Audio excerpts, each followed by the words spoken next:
Hi, welcome to my end of the year declutter. What I'm going to ask you right off the top is make sure you hit the like button before proceeding with this video. So now, if you want to jump to the portion of the video where the declutter happens, please see the chapters down below to jump around. Before we jump into a declutter, I think it's important to talk about decluttering culture on YouTube. As we proceed through the declutter, please remember that this is a job for me, and I also receive a lot of product in PR. And what my goal is in this video is to make sure that the makeup that I'm keeping is makeup that I actually want to use. I don't, on my channel, keep things around just to swatch comparison. I really want my makeup to be my favorite makeup, the makeup I want to wear. Because I do buy things for review and receive PR for review, I want my permanent makeup collection to be as edited as I can. And that's the purpose of my permanent collection. If you are new here, I keep all of my new makeup that I don't feel like I've sufficiently tried or haven't reviewed on my channel yet, separate from my permanent collection. And then after I review it, I do a series called like Reckonings, where I might invite some of that makeup into my makeup collection.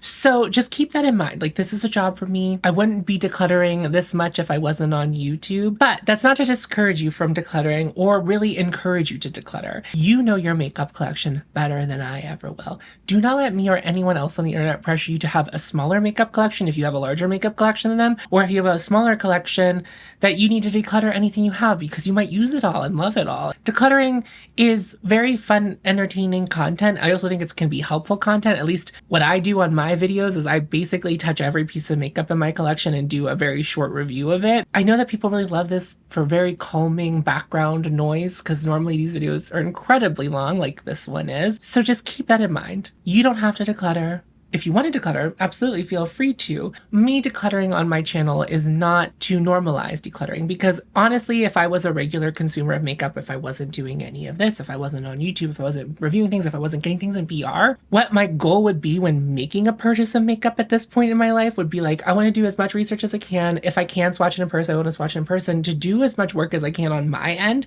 to make sure that when I buy something, the likelihood of me not liking it or wanting to declutter it in the future is really low.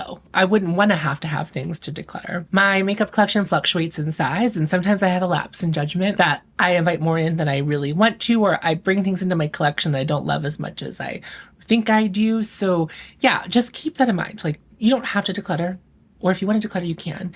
Also, as you're watching my video, your collection might be smaller than mine.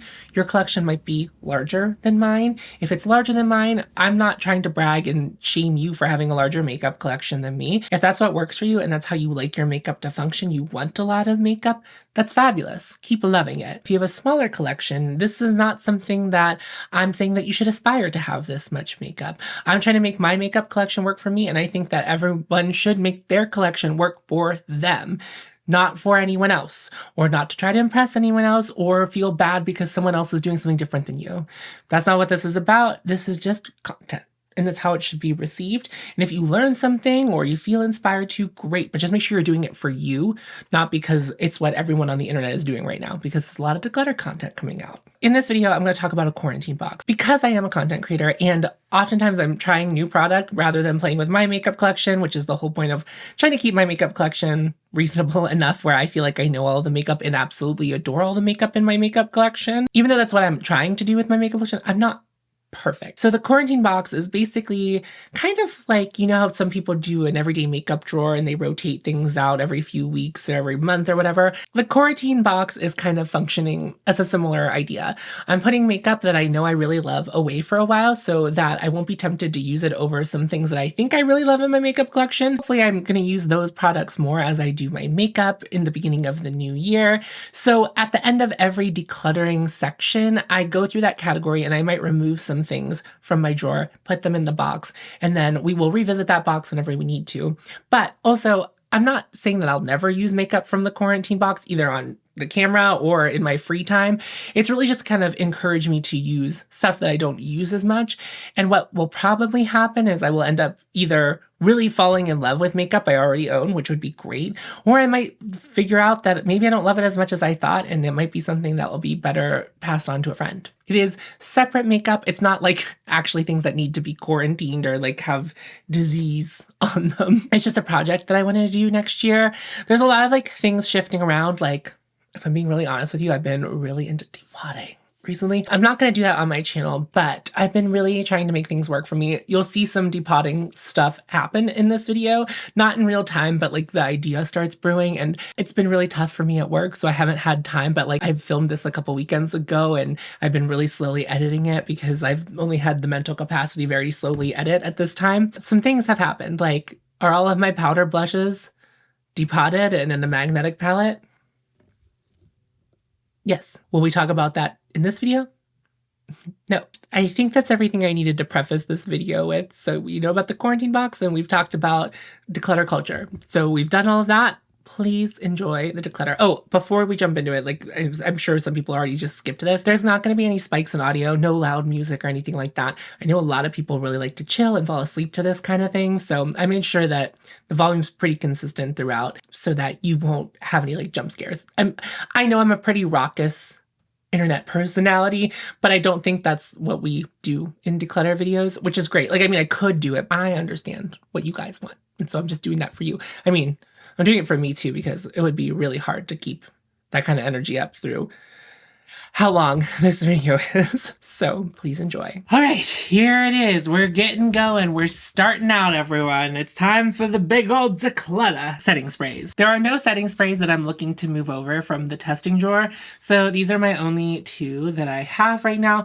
I'm comfortable keeping both of these in my collection. Fix Plus is more if I'm looking dry and crusty and musty, or if my skin's dry and the finish of my makeup isn't looking very good. This will be the one that I reach for. And if I'm going out all night, or it's hot out, the Urban Decay All Nighter is what I would reach for instead. They're both pretty used up, so I'll probably be finishing these soon. When I finish up the Urban Decay All Nighter, I might just go to the MAC Fix Plus, their version of All Nighter, because it was really good for me. Not that this was bad, but I like the smell of Fix Plus, and that's a big part of the experience for me. I just want to be a Fix Plus girl. So I will have a regular Fix Plus and whatever the version of All Nighter is from MAC, but these are both going to stay. These are all the foundations that I currently have in my makeup collection. And I also have two foundations from The Reckoning that were in my testing drawer that I think I want to bring in. And so essentially what we're going to do is see what we can do to keep the number the same. For a couple years now, I've capped my foundation collection at 5. That includes skin tints. So these are my current 5 foundations. I like keeping it at 5. It honestly is probably even too many for me to keep. I don't hold on to makeup for swatches or swatch comparisons or anything like that. I only keep the foundations that I think I'm going to use. Every content creator does things differently. That's what I do on my channel. So you'll find other content creators saving makeup for different reasons. There is not a like right or wrong way to do this.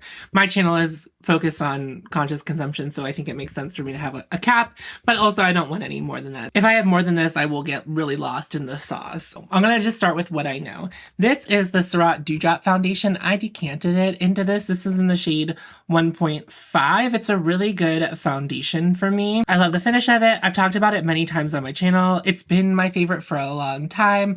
I have many videos where I discuss this, so if you want to hear like further details, but it's been my favorite foundation for the last couple of years. I used to buy it and then Surratt started sending me PR, so this is PR in here, but I have bought it before. I already knew I loved it before Surratt ever reached out to me. So this is a big time fave of mine. Another product that I know I want to keep is the Lisa Eldridge Skin Tint. This is in the shade T3. This is a product that really blew me away this year. I really quite like it. It made its way into my makeup collection really quickly. And I can't obviously see what I have left in here, but it feels really light comparatively to when it started. I love the finish of this. This is the only skin tint that I feel like really looks like skin on me, and it also has incredible longevity. A lot of the times whenever I start getting oily, which I have oily skin throughout the day, it still looks good with that. It will still need some blotting, but overall it has a really, really, really incredible look to it, and I really appreciate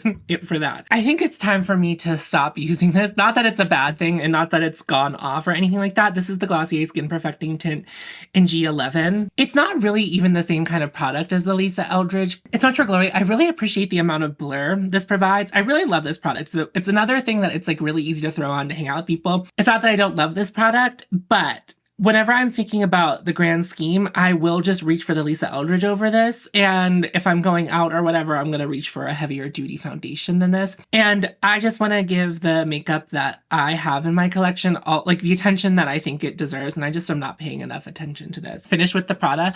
My room isn't even, so everything wants to roll this way, which is why square things are probably always going to be on this side. So this is the Terracotta Le Tente, and this is in the shade 0C. I quite like this. It's a really nice full coverage option. I am not wearing full coverage foundation very often. And if I really want something fuller coverage, I can mess with concealers that are really high coverage and give myself that effect. It's not that it's not beautiful. I really do enjoy it.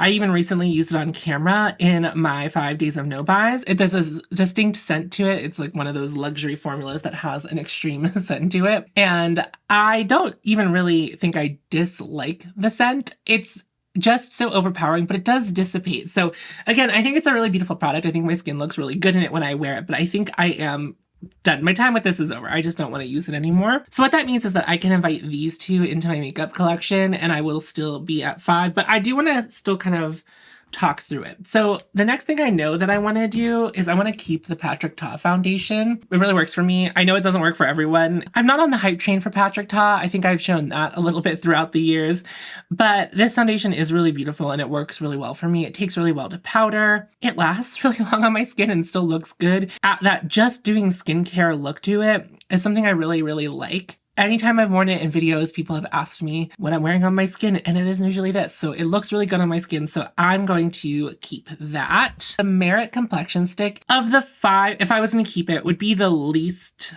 exciting of the 5 foundations that I would be keeping. I really like it. I've panned one before. I like the way it looks on my skin. It is really easy. And I think it has a really nice skin finish, but in that scenario, I really do think I would reach for the Lisa Eldridge skin tint over it, but I really like this product. If I have this, I will use it, but I'm really trying to narrow things down. So I think the smartest thing for me to do would be to actually make sure that Merit Stick finds a good home and continue to do what I'm doing with the foundations I already have. This is the Prada foundation, and I did a review at the beginning of the year of this foundation. This was gifted to me, not by the brand, but by a person. And I really gave it a mid review, and I still think it's a mid foundation. Except in the summertime, whenever my skin's at its oiliest, this really, really is a beautiful foundation. I think in the wintertime, it just doesn't look as good because my skin is drier, and I have the shade LN5. And this summer, I wore it quite a bit, and I was wearing the Terracotta Le Tente whenever I was going out because it's a nice full coverage kind of seamless look, but this really overtook it in the summertime, so I do want to keep this. So I'm going to declutter these 3 foundation products, and I'm going to keep these 4. So I'm going to move these to the declutter bin right now. So with my little project that I'm doing next year that I talked about at the top of the video, my goal is to focus on products that I don't give as much love to as I can to make sure I really know how I feel about them. I actually feel very confident that I know how I feel about all these foundations and the use cases for them. If I were to quarantine one, it would be the Prada one, and I would keep these 3 in my drawer because these all work really well for me in the dry winter months, and this one works less well for me in the dry winter months. But I don't see any point of quarantining it because I just probably won't reach for it in the first third of next year. So whenever it becomes time, I will start using it. But beyond that, wow, that glare is pretty bad. I'm putting these all back in my drawers so I can reach for them whenever I feel like it. The quarantine box situation is going to make more sense for color cosmetics, meaning like blushes and eyeshadows and stuff.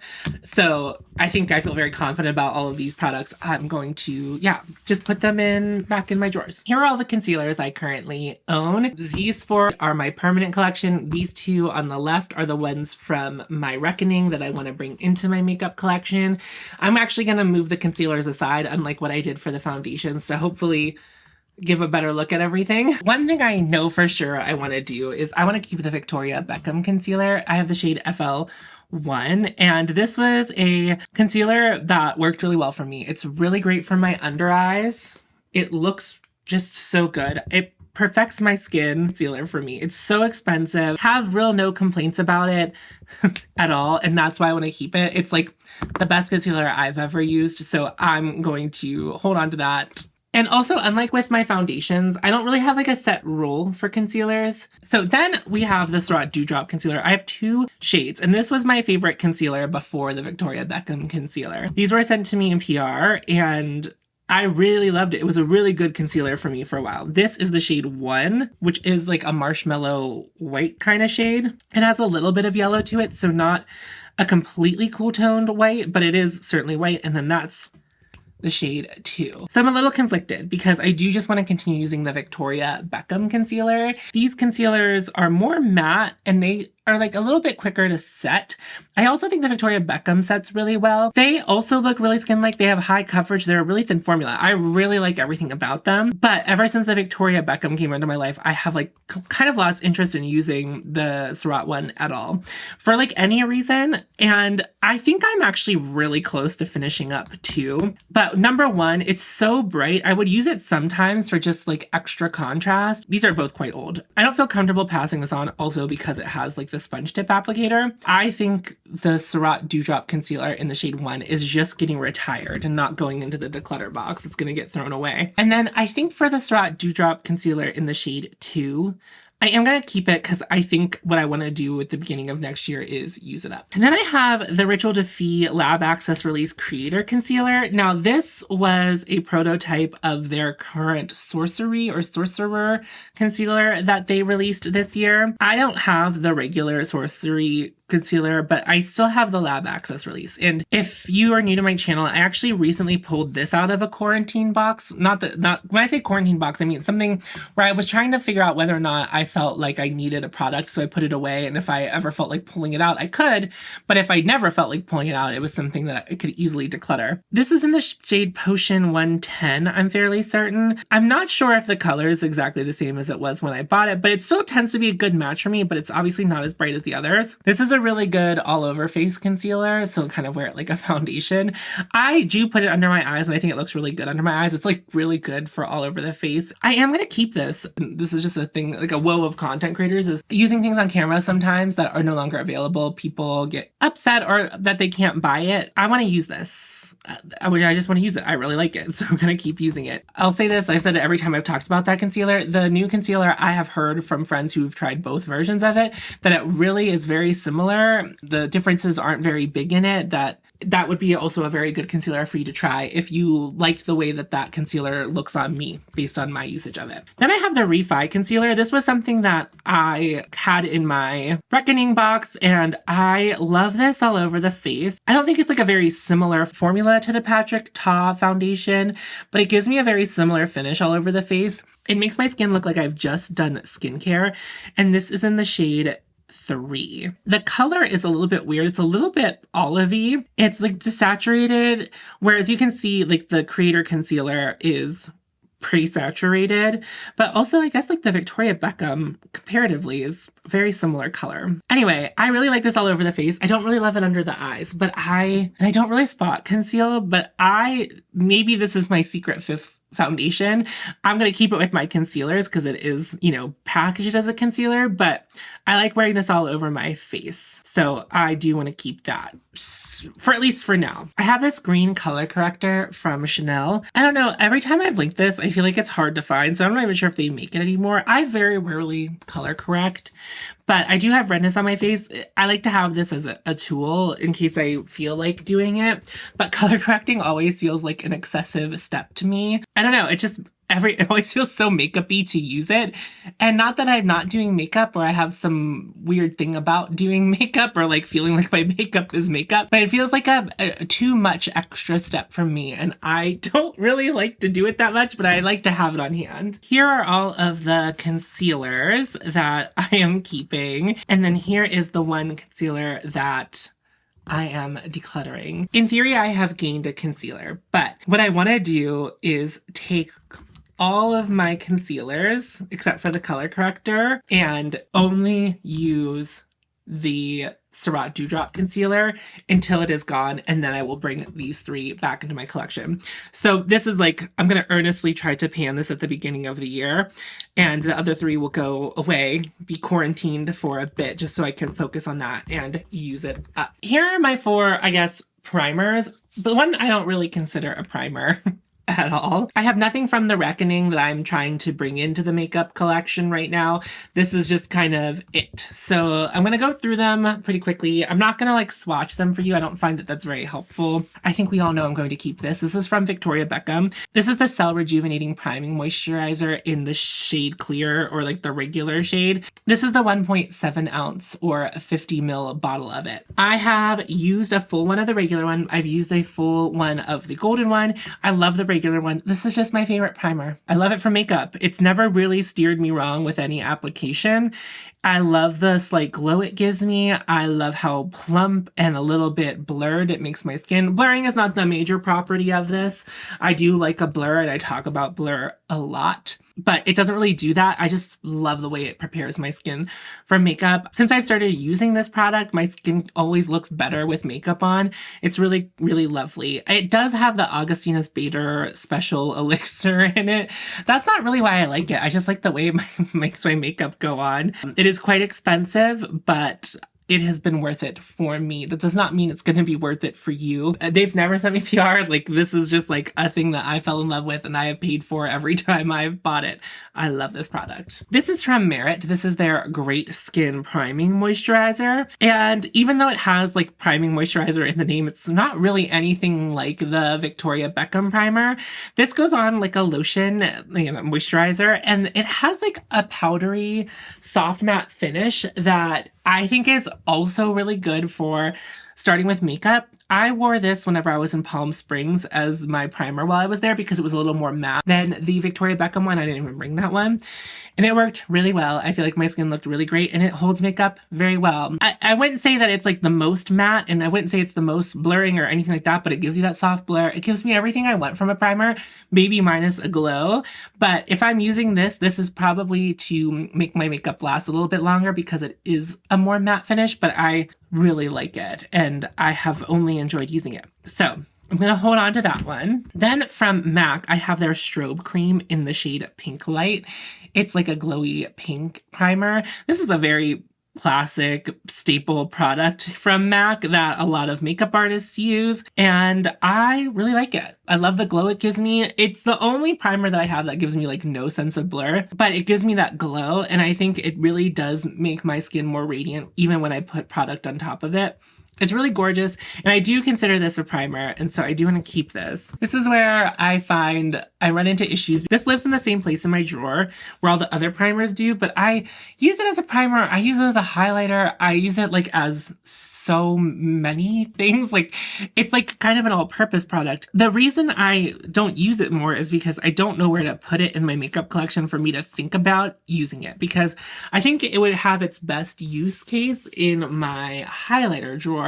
But the drawer that contains my highlighters, bronzers, and blushes has a bunch of, things in it so I can like holders in it.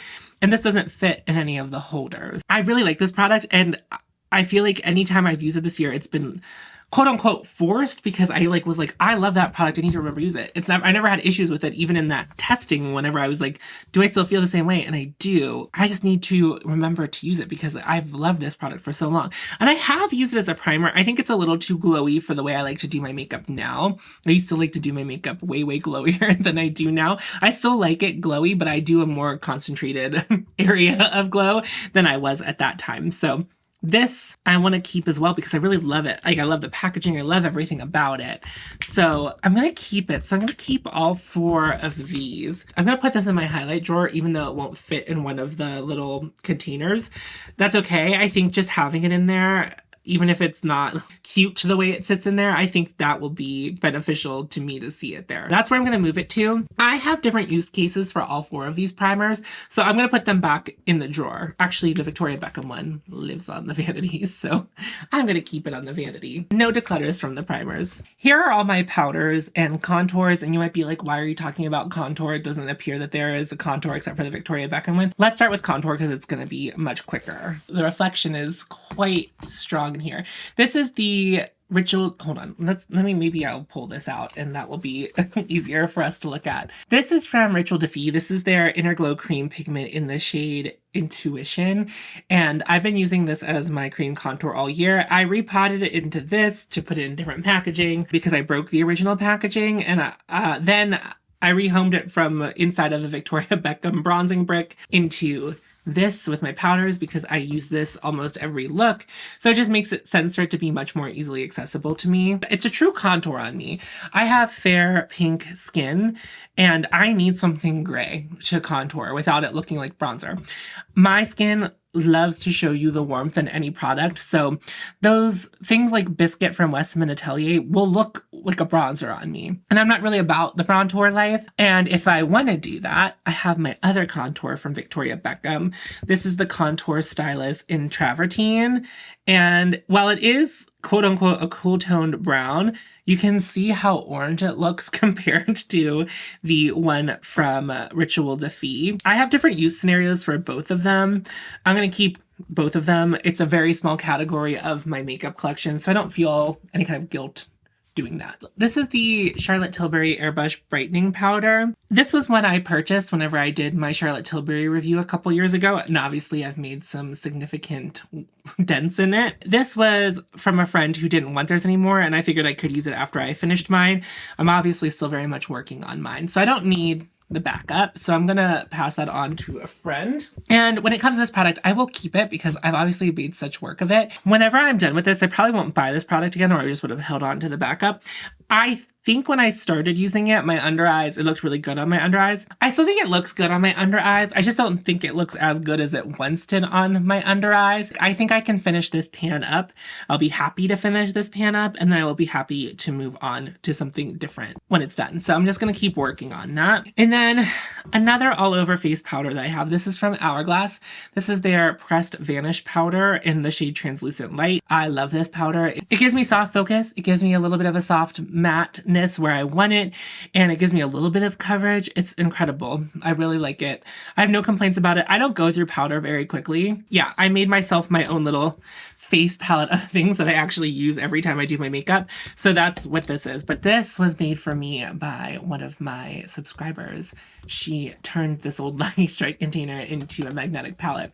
And I've used it for custom palettes a couple of times, but I actually think this is the best way for me to use it. When I get a new intuition, which I will do once this one's used up, I will probably just try to depot it into something smaller, so then maybe I can fit another something in here if I wanted to. I don't know that I want to, but I could. So this is two of the same product, and one's technically a backup, but I did make it a more thoughtful backup. I'm not a big fan of backups, even though I showed you two. One was free. I have no problem with free backups. I didn't pay for that. That one was not on me. It was someone else's PR, not something I had to pay for.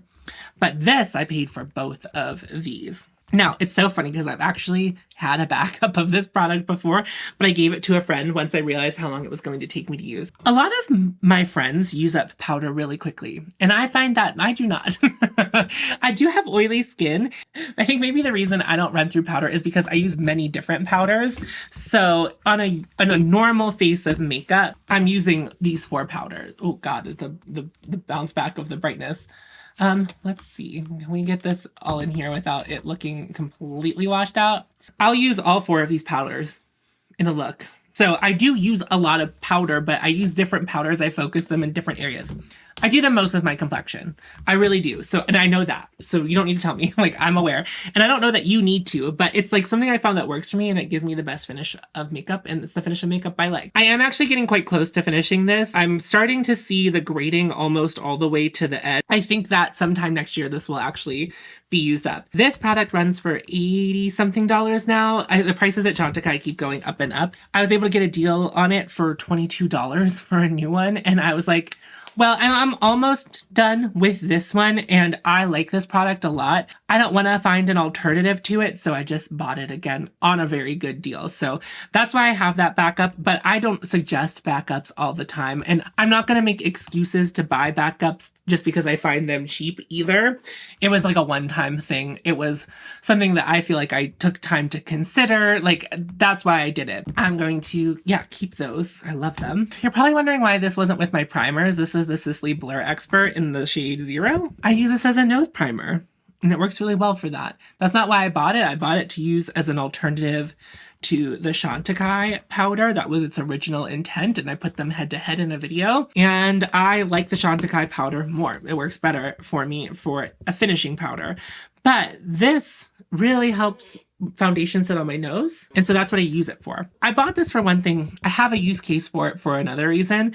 I only use it on my nose. It's going to take me forever to use this whole thing up, but it's not something I would have bought for my nose, like as a primer on my nose. I am holding on to it and using it for that, but it's not a product I think everyone will find a lot of use out of, and it's quite it's more expensive than the Chantecaille even, and it's in worse packaging. So by keeping that, I do quite like it. Then I have two loose powders. If you're a long-time viewer of my channel, you'll know that I don't really love loose powders. So this is the Givenchy in Vol Rose in the original formula, the one that got discontinued relatively recently. And this is from Suku. I did a not oft watched Suku review, and the only people who watches my Suku reviews are people who already like Suku telling me that I'm wrong.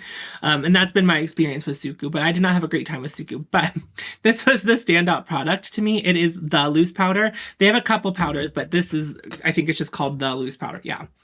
And it's a little bit violet, and I would say that these are about equal in quality. Suku's pretty hard to get, and it's very expensive. Not that Givenchy's not expensive, but I think this powder was like about 100 USD when I bought it, and who knows now. And I bought mine on Selfridges.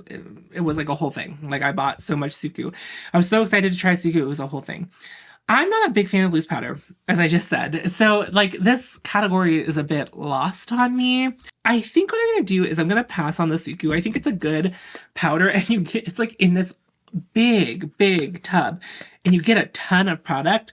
So I think that one of my friends who uses a lot of powder will hopefully get some longevity out of this, and I can pass it on to them very easily. And then I am going to keep the Givenchy powder. I am trying to see if this is better for my under eye than the Charlotte Tilbury one, because I have this weird thing where it's just like, I know that everyone misses this, and I never really loved it. So I'm trying to like build a relationship with it.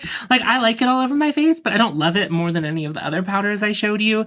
I like it for the under eye, but I don't know if I like it much better for my under eye than the one from Charlotte Tilbury, the brightening one. I just feel like, I don't know, I'm so just confused by the lore of this particular powder in its original formula. So I'm going to hold on to it. Like, I don't need to hold on to it. And I'm going to bring this in. It's not really a powder, but it is a product I keep with my powders. This is the Phytosurgeon Spectral Shine in Divine Daylight. And I'm not going to swatch this for you because it doesn't really swatch. It's in fact a product that's almost nearly invisible whenever I use it. It was a product that I actually reviewed very poorly the first time I ever tried it. I had it in a different shade, and at the time I did my makeup differently. And that's since I started my channel. That Phytosurgeon's review, it's still up on my channel, and I was like, I don't like this, and I never really found a use case for it. I think it's a difficult product. It's a difficult product that I found a very beautiful use for, but I don't know that everyone will have like a really good use for this. A lot of people who love Phytosurgeons really like it. There's like not a product like this, so it's a product that doesn't make a lot of sense. If you have this and you're watching it and you don't already know what I do with it, I basically put my foundation and concealer on, and then I prime my cheek before I put on bronzers and, blushes and all of that. And it does a little bit of blurring, and it adds a little bit of glow. And this is just a hair darker than my skin. So it kind of works as a transitional bronzer. And then I put a bronzer on top of it. It just makes everything look so seamless. Adds a slight glow. You know how a lot of things call themselves a skin perfector? I think this is a skin perfector, and it works really well. I love having it in my collection. I'm glad I bought it again. When I bought it, I'm familiar enough with the owners of Phytosurgeons. They've sent me a couple of things in PR before. And when I bought it, because they know my government name, there's like a notes section. And I said, I meant to buy this. I know I don't like this. I think I'll like it now. And I was correct. I really didn't do a lot of damage. I'm decluttering these two. I'm keeping all of these. But like the Chantecaille Perfect Blur powder is the only thing I have a dupe of, right? I use all of the powders for different reasons at different times. I'm completely happy with this. And ever since I kind of consolidated the pressed powders into here, I've been much happier with how many compacts that I have to have out to do my makeup. Unfortunately, the baked powders that have this, you can't really depot these. There's like no pan around the edge. So it's not like I could put them in there even if I wanted to. So these are all the ones I'm keeping. I'm not gonna put any of my powders in the quarantine box because, like I said, I use them all for different things. And the only thing I would maybe is put the Charlotte Tilbury one away and focus on the Givenchy as an under eye powder. But I don't think I need to do that. I think I'm okay putting these all back in the drawers. I'm gonna put these in the declutter box.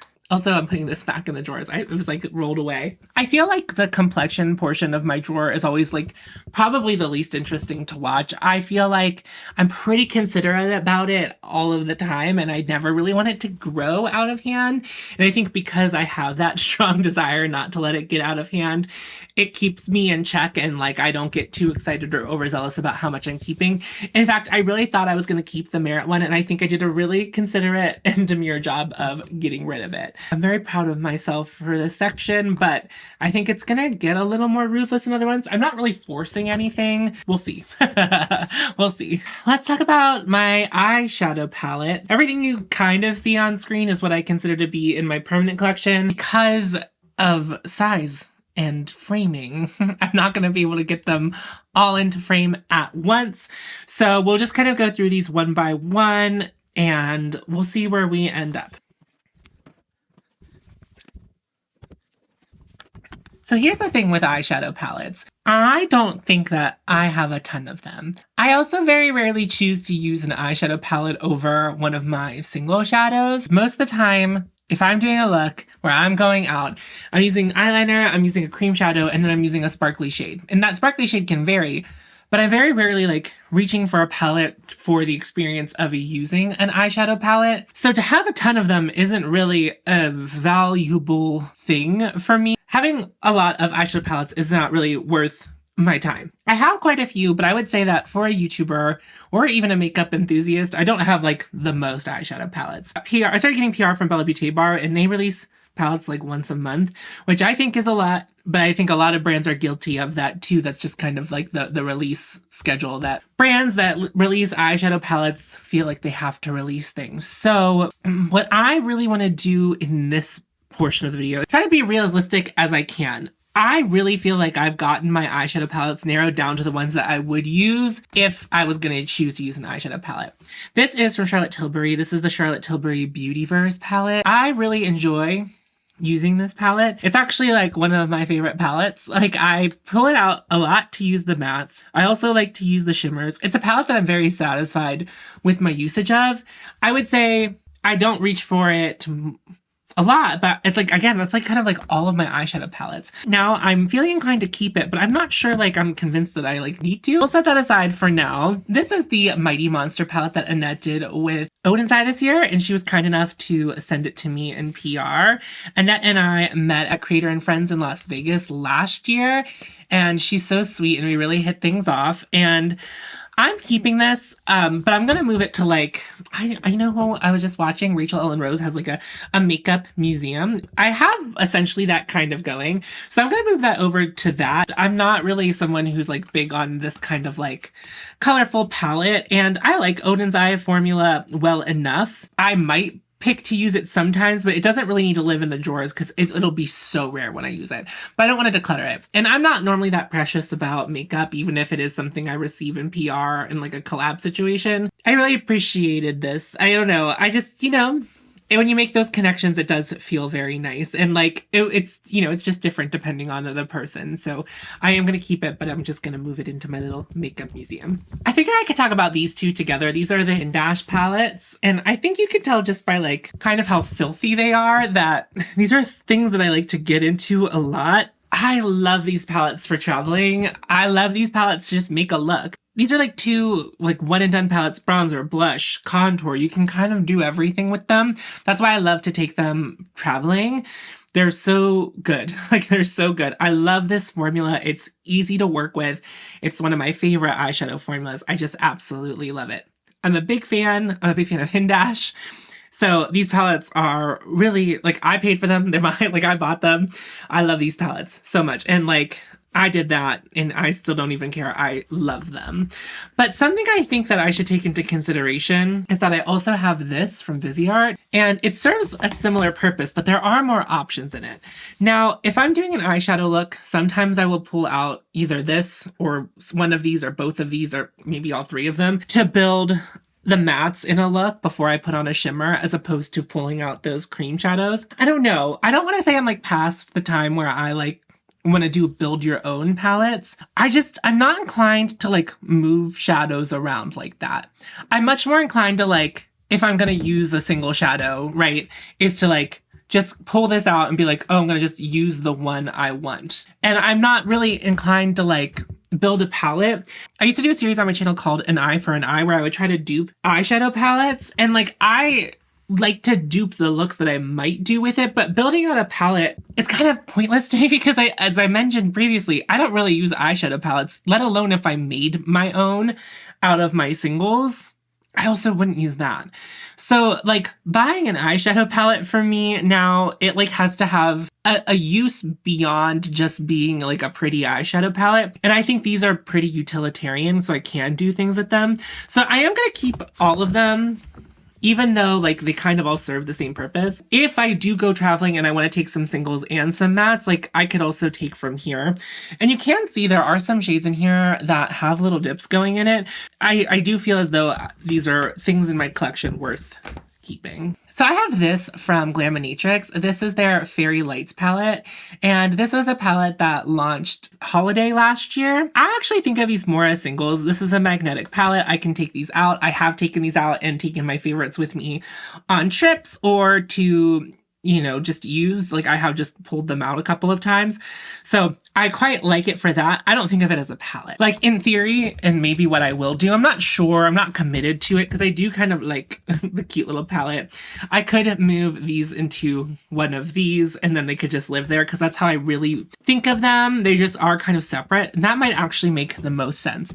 I do need to buy another one of these Adept things. I love these as a home for my single shadows. We're not going to talk, I don't know what we're going to do with the single shadows in this declutter series. I don't know that I really want to declutter these. I like went through all of my singles in the middle of summer. I'm still feeling satisfied from that. It hasn't really grown, but have I made a motion to like use my singles more?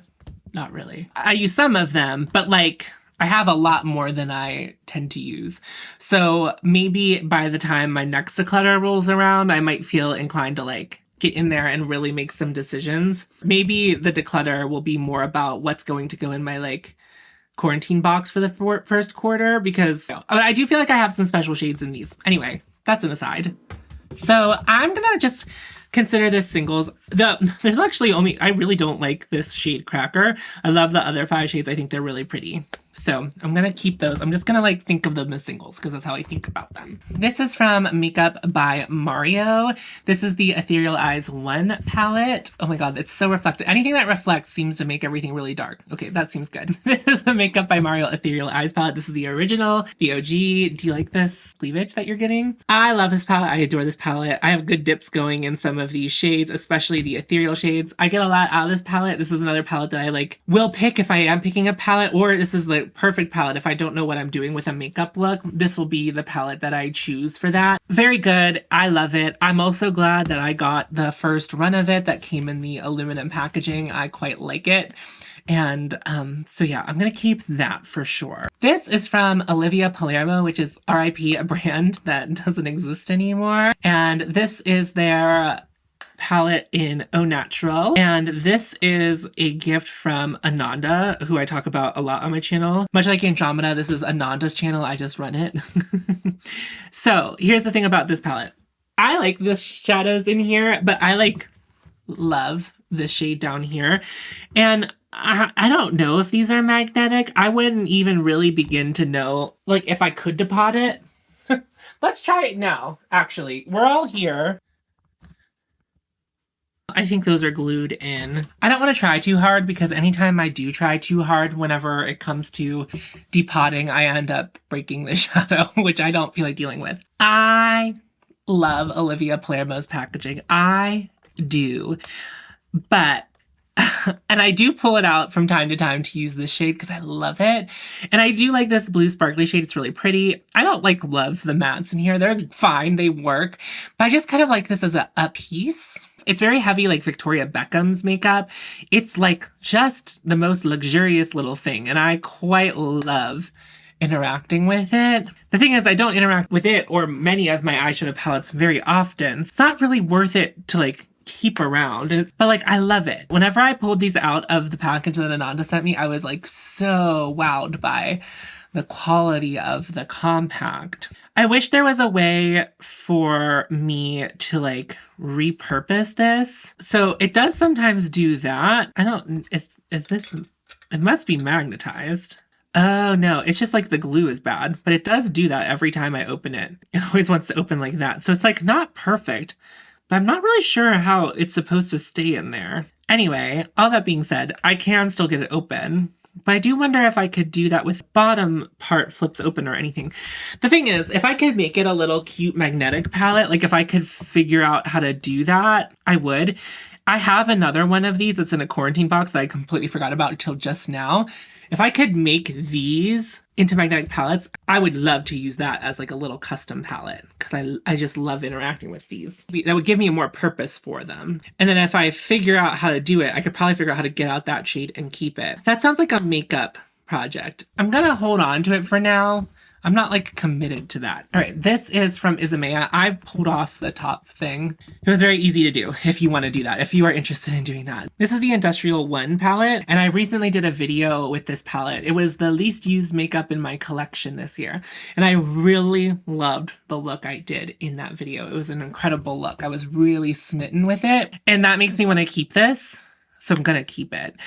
I have gone through like ups and downs with this palette, but that look was really so good. I really want to kind of recreate it and similar looks like it. Like I really enjoyed playing with it. And I think that's the thing that I always feel about this is like, I feel like I feel some kind of way about it and then I use it and then I really enjoy it. And I think that the truth is I really enjoy it, but I need to get over my butthurt feelings about it. I think that pulling off the top did help, but it's, again, it's just like that, the fact that I'm not really like reaching for eyeshadow palettes a lot.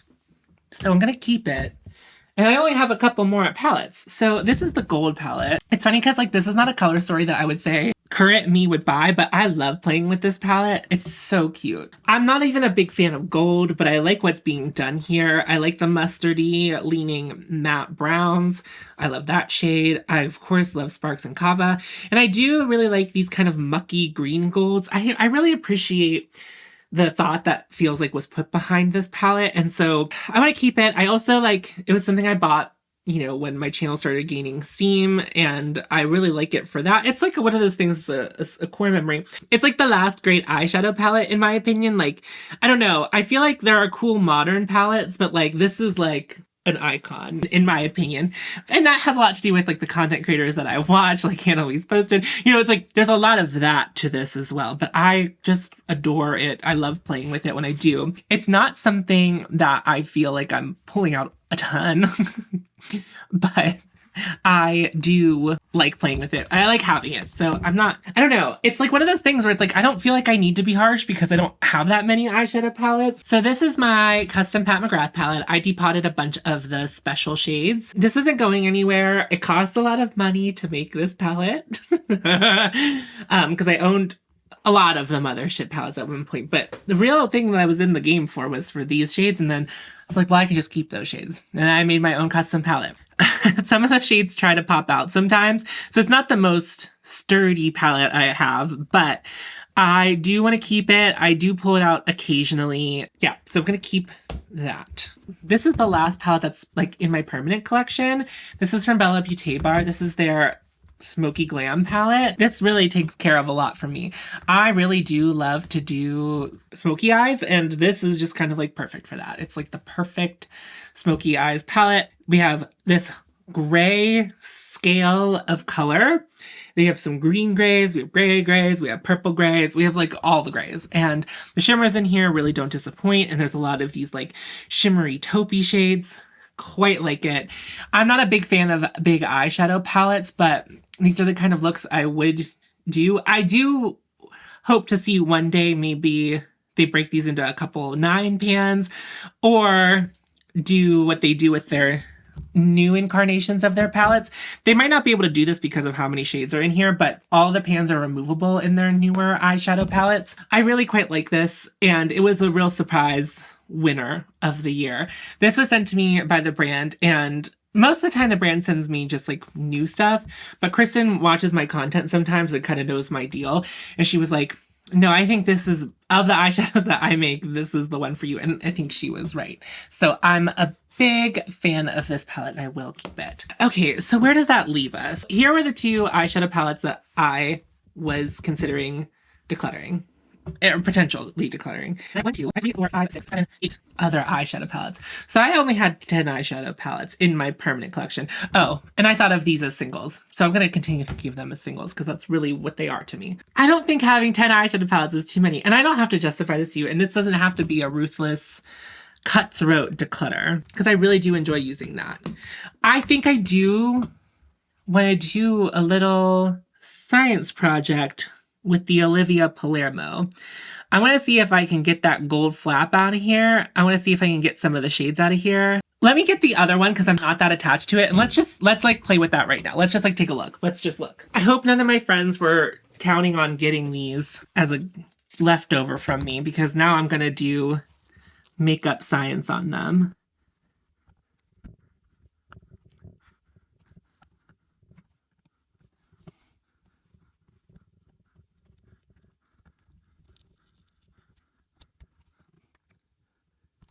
Okay, so they're really, really glued in there, but that was like easy enough to take out. But then my second question is, can I get that out? Sorry, Ananda, I know this was a gift from you, but I do think you would appreciate the innovation here.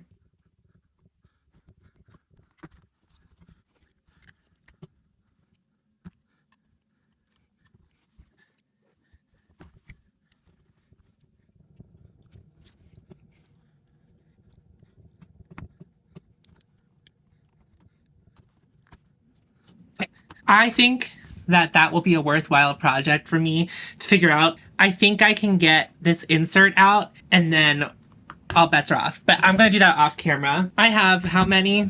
Wait, do I have 9 eyeshadow palettes? 1, 2, 3, 4, 5, 6, 7, 8, 9.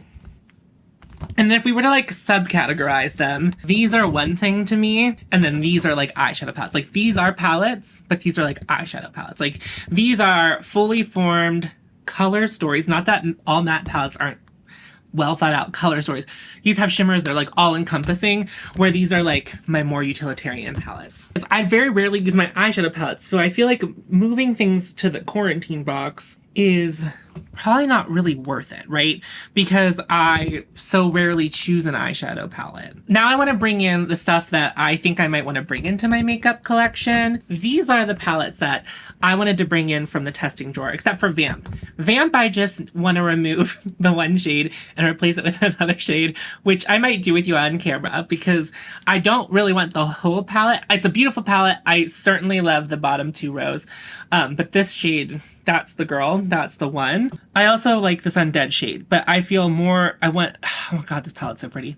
No, I just want Skin of a Killer. That's what I want, that's what I want. So I'm gonna set that. So there's 3 palettes I would like to introduce that would bring me up to 12. The Makeup by Mario palette and the Natasha Denona I Need a Nude palette have been often compared. I'm not really featuring or linking Natasha Denona palettes in my description box anymore. However, in my free time, whenever I'm not worried about people maybe wanting to buy the makeup that is on my face, this is a palette that I have worn quite a few times off camera in my free time. Now this palette is discontinued. Honestly, I'm not even sure that I feel like they're very similar, but the finishes are quite different.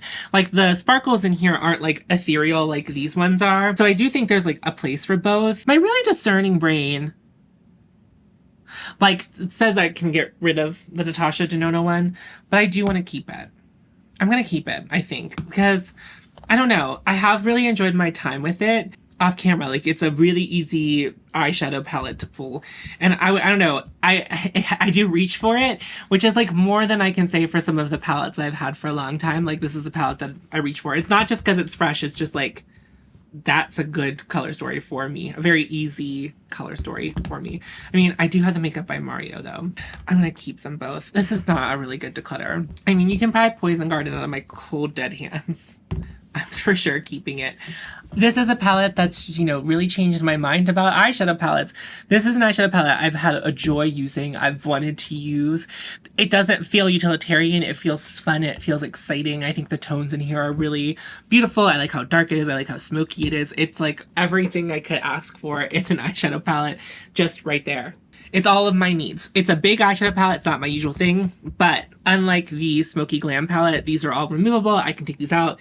I can play with them. And so I will, and I'm gonna. This is recently de-influenced, and this is something I want to bring in. It's not my usual thing. It's very sunset eyes, and I don't actually like have a palette for that. And I think it's really gorgeous. So I think what I want to do is keep it.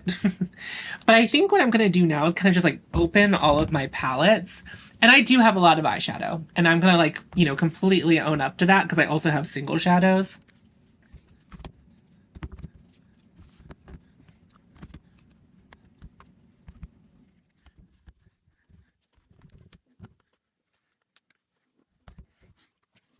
I can't even get them all open on the little table that I'm working off of right now. So I'm actually gonna, because I know I'm gonna keep my matte palettes. I'm just going to remove them from this conversation.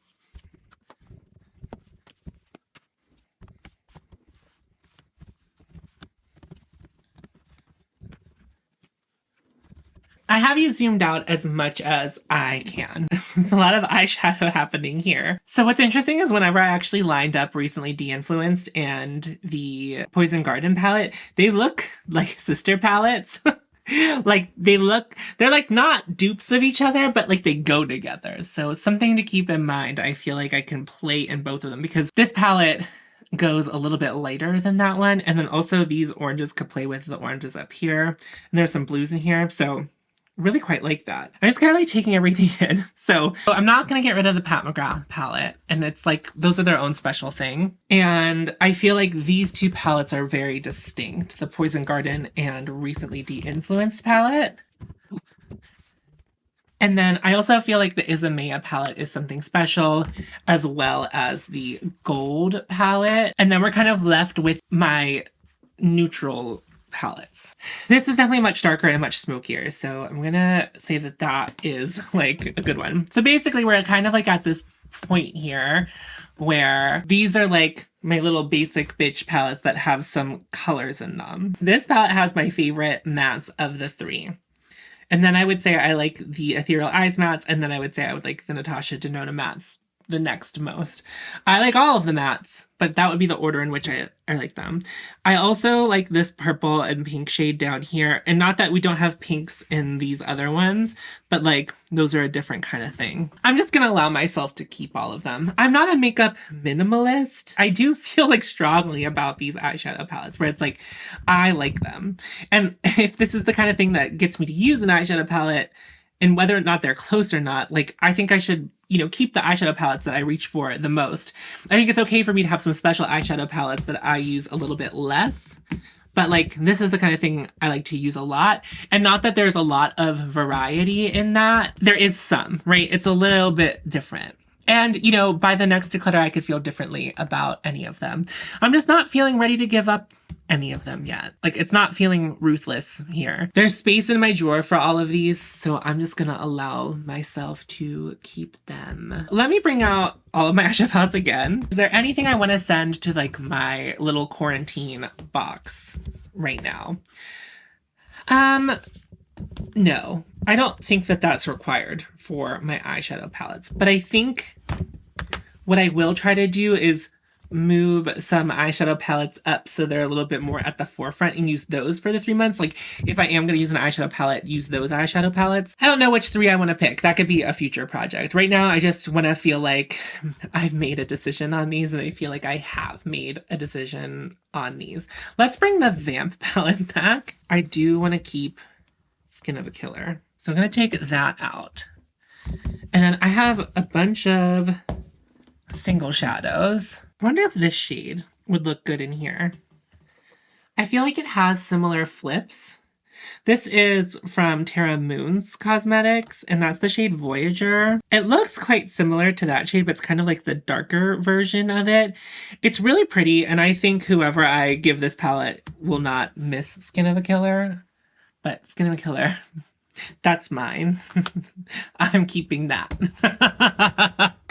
And then I'm going to put this in my declutter box. That felt stressful, but I'm done. That's the eyeshadow palettes. Here are all of the things that I use for eyeshadow, single potted shadows, eyeliners, cream shadows. That's all that we're gonna see right here. Let me just set everything aside. I do have a quick update about these. These are the Olivia Palermo compacts, and I started deconstructing them in the last footage you saw, but I'm filming this declutter, or this part of this declutter, a couple of days later, and I successfully depotted them, and I also put in and glued in a magnet on the bottom. So this is my own custom compact. I'm so excited to give these a life that will actually get them to be used. This one's empty, but just a demo, this one has 6 eyeshadows in it. I saved the shades that I like from these palettes, and I have them set up as magnetic pans, and so I'm really excited to really get into it. I'm really pleased. I just wanted to share that.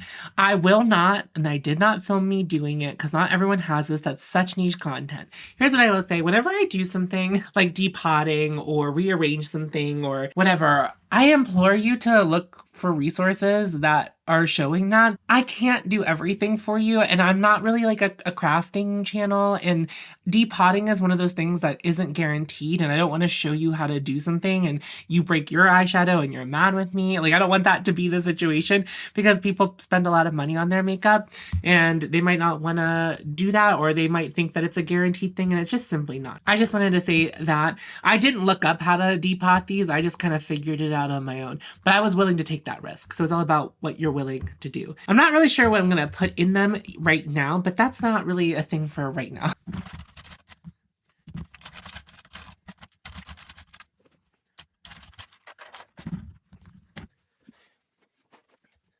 These are my 2 eyeshadow primers, the NARS Smudge Proof Eyeshadow Base, which I am almost out of, and I also have the NYX glitter primer. I am interested in the one that Cleona launched with Millie, so I might pick that one up. I've also been made aware of the Firene. I don't really know how to pronounce that brand. They also have an eyeshadow primer. I also think Bella Beauté Bar has an eyeshadow primer. I do think I'm almost done with this NARS one. It's still working, but it is feeling really quite light these days. One of you reached out to me on Blue Sky and asked what I was using or what I might use next. Well, the thing was, I moved to the NARS one because my favorite at that time got discontinued. So I'm a little bit in a loop of discontinued products right now. So we'll see what I end up landing on. There's a bunch of eyeshadow primers that are options, so we'll see. I do hope that the one I find also has a wand, because I do prefer that to something like this where you squirt it out. But I have those 2. I'm happy with them. Since my last filming session, I did play with the lighting, so hopefully that's gotten better. So here I have all my cream eyeshadows, and I'm going to feature these before all of my sparkly eyeshadows because it's going to get so sparkly. We'll start with the Victoria Beckham ones, and unlike my eyeshadow palettes, I will swatch all of these for you. This is the shade Pecan, and I also have the shade Trench. So those are right there. I absolutely love these, and I actually recently fell in love with these again. A couple videos ago, or a video last month, I pulled them out because I hadn't used them in a while, and I was like, do I still like these? Did I ever like these? Do I ever have an original thought in my whole entire life? But it turns out I really do quite love them. They worked exactly as I remember them working, so I'm pleased to have this back in my repertoire for something for me to reach for, so I will be keeping both of these. I also have the shade Brick from Laura Mercier, and this is more of a reddy brown. I guess it's kind of brick colored. I want to say that that's something I would use, but I haven't reached for it since my last declutter. I don't really do like warm looks, and if I do a warm look, it's something that is like more brown warm than red warm, if that makes sense. Like it's gonna lean more in the brown with like a little bit of red. I like the way it looks on my eyes. I think it's a great color for my eyes because my eyes are green, and like this kind of color really makes my eyes pop. But I really am not using it. And I think that's really the deciding factor with this product is like, this is a cream product. Maybe I can find it a new home where somebody's gonna wear it a lot more than I will. And then we have Merit's Studio. And I really like this. And I think what happened is like this came into my life and I kind of immediately forgot about the Victoria Beckham ones. This is their cool toned option, but to me it's like a warmy peach shade, but whatever, like we can disagree on the undertones of that, but I think it's really pretty, and it's much lighter than the two Victoria Beckham ones, even lighter than Trench. So this is definitely worth keeping, and it all depends on like what eyeshadows I want to use with them. I'm gonna keep Merit, and I'm gonna keep the two Victoria Beckham, and I'm getting rid of one. Here are my eyeliners. I'm a pretty big fan of the Victoria Beckham eyeliners. So basically nothing's really going to happen here, but I will swatch everything for you. This is my one outlier. This is Tiger Queen by Kulfi. And this is, I think, one of the prettiest eyeliners I've ever seen. And it is like this terracotta orange color. It's so stunning. And the formula of the Kulfi eyeliner is incredible. Gives you time to blend it and then it really sticks around all day. It's really good in the waterline. I would say even better than the Victoria Beckham ones. It's not something that I'm like always 100% concerned about, but I really like it. The thing is, I just never use this shade, but I do like it so much. And Kulfi was actually, this is like from early times in my channel, they were like one of the original brands who ever sent me PR, and I thought that was very sweet of them. I don't get PR from them anymore. This was like a one-off thing, but I really do appreciate that. And I was so obsessed with this shade for a while. Back in my orange and green era, that was like my jam, but I think I'm okay to hold on to it. Now I'll just swatch all these Victoria Beckham ones for you, just so you can see them if you haven't seen them before, but these are my favorite and they're not going anywhere. This is Cocoa, which is a dark brown, but it's not black. It still is brown. And the shade Ash, which I've been really using a lot recently, which is like a charcoal gray, and it is actually gray and not black. And then I do have black.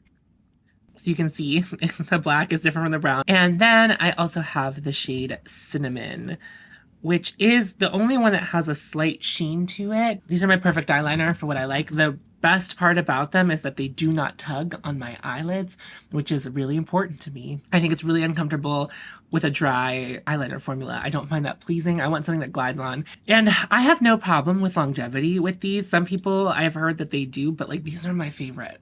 They're just my absolute favorite, and I wear them all the time. They're so just the best version of the thing for me. So no declutters in eyeliner, but that's okay by me. Oh, I also have this gel eyeliner from Blink. It's my only potted gel liner. I'm not like a gel eyeliner person, but this does the job, so I'll keep it around. Every now and then I need this to craft something more structured than what the pencil liners can do, and I don't have any liquid liners, so I'm just gonna hold on to that. It's not like something I use a lot, but doesn't take up a lot of space. So having 6 eyeliners, if you're gonna include the gel potted one, I don't think that's excessive. I'm pleased with keeping that. So this is the category of makeup that I would say is my most coveted. This is what I like. This is my favorite version of eyeshadow. I love single potted, whether they're creams, whether they're powders, things in their own compact. This will mostly be a swatch party, but I do think I want to make some cuts. I think what will be maybe the most helpful is to kind of set them up by like category. I also have 5 from my reckoning from my testing drawer that I would like to invite in. I still need to buy the other set of drawers I'm going to hold for PR and stuff I buy for review and stuff I buy next year for makeup. I haven't done that yet. I'm going to do that before the end of the year. Right now, the way my drawers are set up, there's not enough room to have another one of these because this is what I like to use. I wouldn't mind having another one, but I also want to be reasonable and not get too crazy out of hand. I want to talk about these first. So these are from Glaminatrix. These aren't singles from Glaminatrix, just the compacts. Well, one of them, maybe a couple of them are Glaminatrix actually. I bought a bunch of empty containers from Glaminatrix, and these hold I think they're 26 millimeter, not millimeter, whatever. And my thought was when I bought these is that I could take some of the shadows from the large magnetic Adept palettes, put them in here and kind of rotate through them. That was the plan. So these are really just, they can go back in the magnetic palettes at any time. I still need to buy like square versions of these. I know that Odin's Eye sells square ones that can hold the Cleona ones with a little bit of room. That doesn't really bother me. So I need to get some square ones so we can kind of have equal opportunity. And my thought is, because I haven't been doing this, but is to rotate them in like every couple months, rotate some new shades in. I think I'm going to start doing build my own palettes again, but build my own palettes will be like the 6-pan ones. I have intentions of doing that. So I'm just going to set those aside because that's not really what this is about. And I'm not decluttering my single loose shadows because it's a little bit more of a daunting task. And then from here, all bets are off. I'm conflicted because there certainly are ones that I don't like as much as the other ones, but we'll go through it. I think what I could do is with the stuff I'm bringing in or wanting to bring in, I can swatch stuff that I think are similar near them. So we'll swatch all of my single taupey shadows and we'll swatch all of my, I'll organize it real quick and then we will jump into them. So it's not going to be by brand. It's going to be by things that I think are similar to help me figure out whether or not those will be things that like, maybe I can pick my favorite version and only have that version.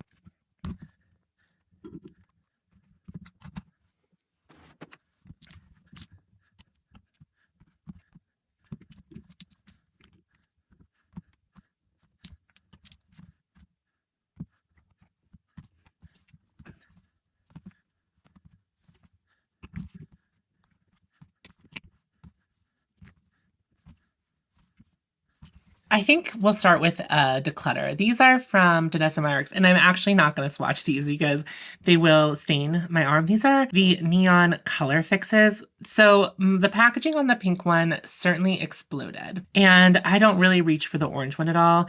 I keep holding on to these because every now and then I do like to play in a neon look, but these are now getting older and the packaging is obviously a little bit faulty. I know that people have issues with this packaging in general, but I think these are old enough for me to feel comfortable. I think it's just time for them. They've seen their last leg and it's just time to see them off into the beautiful sunset. They're just a little old. They still work for the most part, but they're messy. I don't think that this is the best way for me to get neon. If I'm feeling inspired enough to buy something neon, I think I will do a little bit of research on what the best way to get neon is and start there. So I'm ready to say goodbye to these. The first section I have here, these are like outliers. None of my other single compacts or cream shadows have this kind of color. So these are like a little more unique, I would say. We'll start with Victoria Beckham. This is the shade Onyx, and they don't make this shade anymore. They haven't made it, I feel like, in a couple of years. And what I will say is I don't use this, but it is so alluring.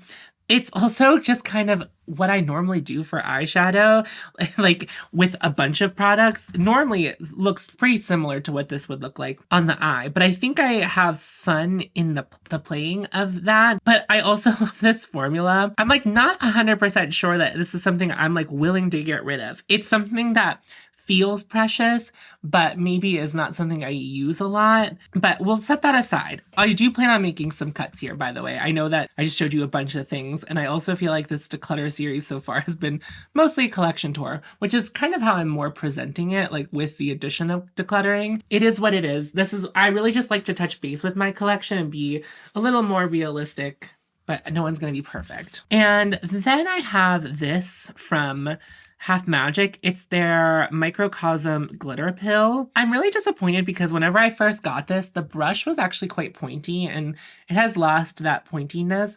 And at first I thought it was like a silicone thing, but it is in fact a brush. And this is just holographic glitter liner. I use this every now and then. I guess I'm just like really not into holo like I once was. I like holo on my nails, but I like this product and I do use it, and I did want a glitter liner. And so I'm going to hold on to it because it is technically my only like glitter liner, but I don't think that this is perfect. I have it, it works well, and so I'm good holding on to that. This is Astral Atmosphere from Phytosurgeons, and this is one of their more sparkly eyeshadows. It's really pretty, but it's a little bit orangey warm. I feel like it also reads kind of pink too. I really like this formula. Obviously, I have a lot of Phytosurgeons, but I don't think I need to keep this color. Of the ones I have, this one's the one I certainly use the least. So I think it's okay for me to get rid of it. Like, I don't think there's a point in me keeping it. It's really pretty. I can find this at home for someone who will like it more than me. It's just not the kind of colors that I'm wearing or really have ever spent a lot of time wearing. I always think I like rose gold, but I think the oranginess that can be in a rose gold always is the thing that you see the most. And I would describe that kind of rose goldy, where it's like, oh yeah, it looks like that. But then I put it on my eyes and I'm like really not into it. This is Solstice from Urban Decay. It's one of their Moon Dust eyeshadows. And this was a surprising hit for me. I bought these this year and I really like them. I was kind of convinced that I would poo-poo the Moon Dust eyeshadows because I've gotten into indie eyeshadows. And there are certainly a lot of indie shadows with this duochrome flip. Solstice was also the one I thought I was going to like the least of the Moon Dust shadows that I purchased. But this, I wore it a lot. It's really simple. It's not the most sparkly. It's not even like the most interesting duochrome. I've said this before. This kind of like red, brown, green duochrome flip is kind of like the lowest common denominator when it comes to duochromes and multichromes. But I loved this. I wore this all the time. Just this with the Merit Solo Shadow underneath was my jam for most of the summer. So I'm going to keep this. But I also was shocked by that. I was so surprised that this was something that I ended up loving so much. And then this is from Makeup Forever. It's their like Stardust glitter pigment in Granny White. It has a number, but I don't feel like flipping this over. Also, I have it open. And I'm not going to swatch this because it's just going to get everywhere. So I'm just going to take the L on swatching. I'm sorry. But this is a really pretty pigment. I don't wear loose pigments. It's so funny because for a long time, I used to not be into these single potted eyeshadows, but I think pigments are that one step too far where I'm not going to really use it. I pull it out every now and then, but I would rather have something that has an adhesive to it. So something that is like a sparkle, but like is either pressed or is a cream that has no color to the base, as opposed to using a loose pigment. Loose pigments are very effective if you're into playing with them, but I don't think I am. Okay, so we're not making bad progress so far. I'm going to hold off on making a decision on Onyx until we get through more of these. There's going to be remnant glitter. We're just going to have to deal with it. Let's talk about my green single shadows. And one of these is not technically green, but I feel like it kind of looks a little green, but it's not. This is from Ritual Defeat. This is their Ash and Ember Eye Soot in the shade Olivine, which was from Andromeda's collection this year. Look at it. It's so gorgeous. And this isn't going anywhere. I've loved wearing this year. I mean, it's just a perfect green with gold shimmer, but it still feels neutral enough where it's not like too gold in the sparkle. I mean, it is green, but it also like doesn't feel too green. It has a little bit of that yuck factor in it. I've really enjoyed wearing it because I've been so into like the one and done thing. And this has a little bit of a color to it, has the shimmer to it. I mean, I have no complaints. And I actually quite like the Ash and Ember Eye Soot formula. I don't think everyone will. In fact, I know not everyone does, because every time I use one, people are like, I really wish I liked that. So it's only for specific people. And I think you can buy samples of the Ash and Ember Eye Soots. And I would buy a sample before committing to buying a whole pot of one of them. My next truly green shade is this from Chantecaille. This is the Rhino. I'm so obsessed with this one. I feel like I stepped away from green a little bit and I was like, I don't like green. That's not true. I love this green. This green is everything. This has some, what might be a little bit like holographic glitters in it. There's some different color sparkles in the glitter. Some green, some silver. I love wearing it. And in fact, I feel like almost every time I wear it on my channel, I get compliments on it. It has a little bit of a blackened base. It's doing a lot of work of being very interesting on its own. And it's so weird that it comes from a brand like Chantecaille. Like, it's such a weird thing for them to make. And of the Chantecaille eyeshadows, I do think Rhino is the most special. I do like the Chantecaille eyeshadows overall, but Rhino, if you are willing to wait for a deal or figure out a deal or like wanted one, and Rhino was one of them on your list, start with Rhino because you might not want to buy another one. You might not like the formula, but Rhino is certainly, I think, the best color of the shadows. Then we have Elephant, also from Chantecaille. So obviously not green. This is described as a taupe. It's a warm taupe. It's not, like you can see it in there. We're going to swatch other taupe eyeshadows, but this always registers as a little bit, it's not green. It's like really not green, but it kind of registers to the eye as green to me. And it doesn't look green when I put on the eye. It's so interesting. But like I consider taupes to be like a different thing. But I also think that Elephant and Rhino are not really that different. It's almost as if like Elephant is the just like the more brown version, but I still feel like they look very similar. And oh, someone asked me recently, have I ever like mixed the two? I have on my eyes, but I don't think I've ever done it on my channel. Or maybe I did and I don't remember, but we can do that together right now since I remembered that comment. Yeah, like they look very similar. Even when you mix them together, they like look like they could be either one. I mean, I know that's because I mixed them. It's really pretty. They're really pretty. I like both of them. So they both stay. This was from my Reckoning drawer. This is one of the Patrick Ta duos. This is the colorway Do You Know Who I Am? And what you'll find even as we progress through more of the single shadows is that I don't have anything like this in my little single shadows. And I really like this top shade. It's my favorite one. I think of the ones I got from Patrick Ta, this one's my favorite shadow. I think even more than the silvery taupey one from the other one. There's something about it that just sparkles so elegantly and differently than the other ones did. I'm a big fan of this one. Then this one on the bottom, it's a little more coppery, bronzery. It's also really pretty, but this is not the kind of colors I'm reaching for on a regular basis. And when you swatch them next to each other, you can see that this one's almost like more silver. It's not silver. I wouldn't call it a color silver, but I feel like it gleams a little bit lighter and a little less orange. It's so pretty. Like I love that shade so much.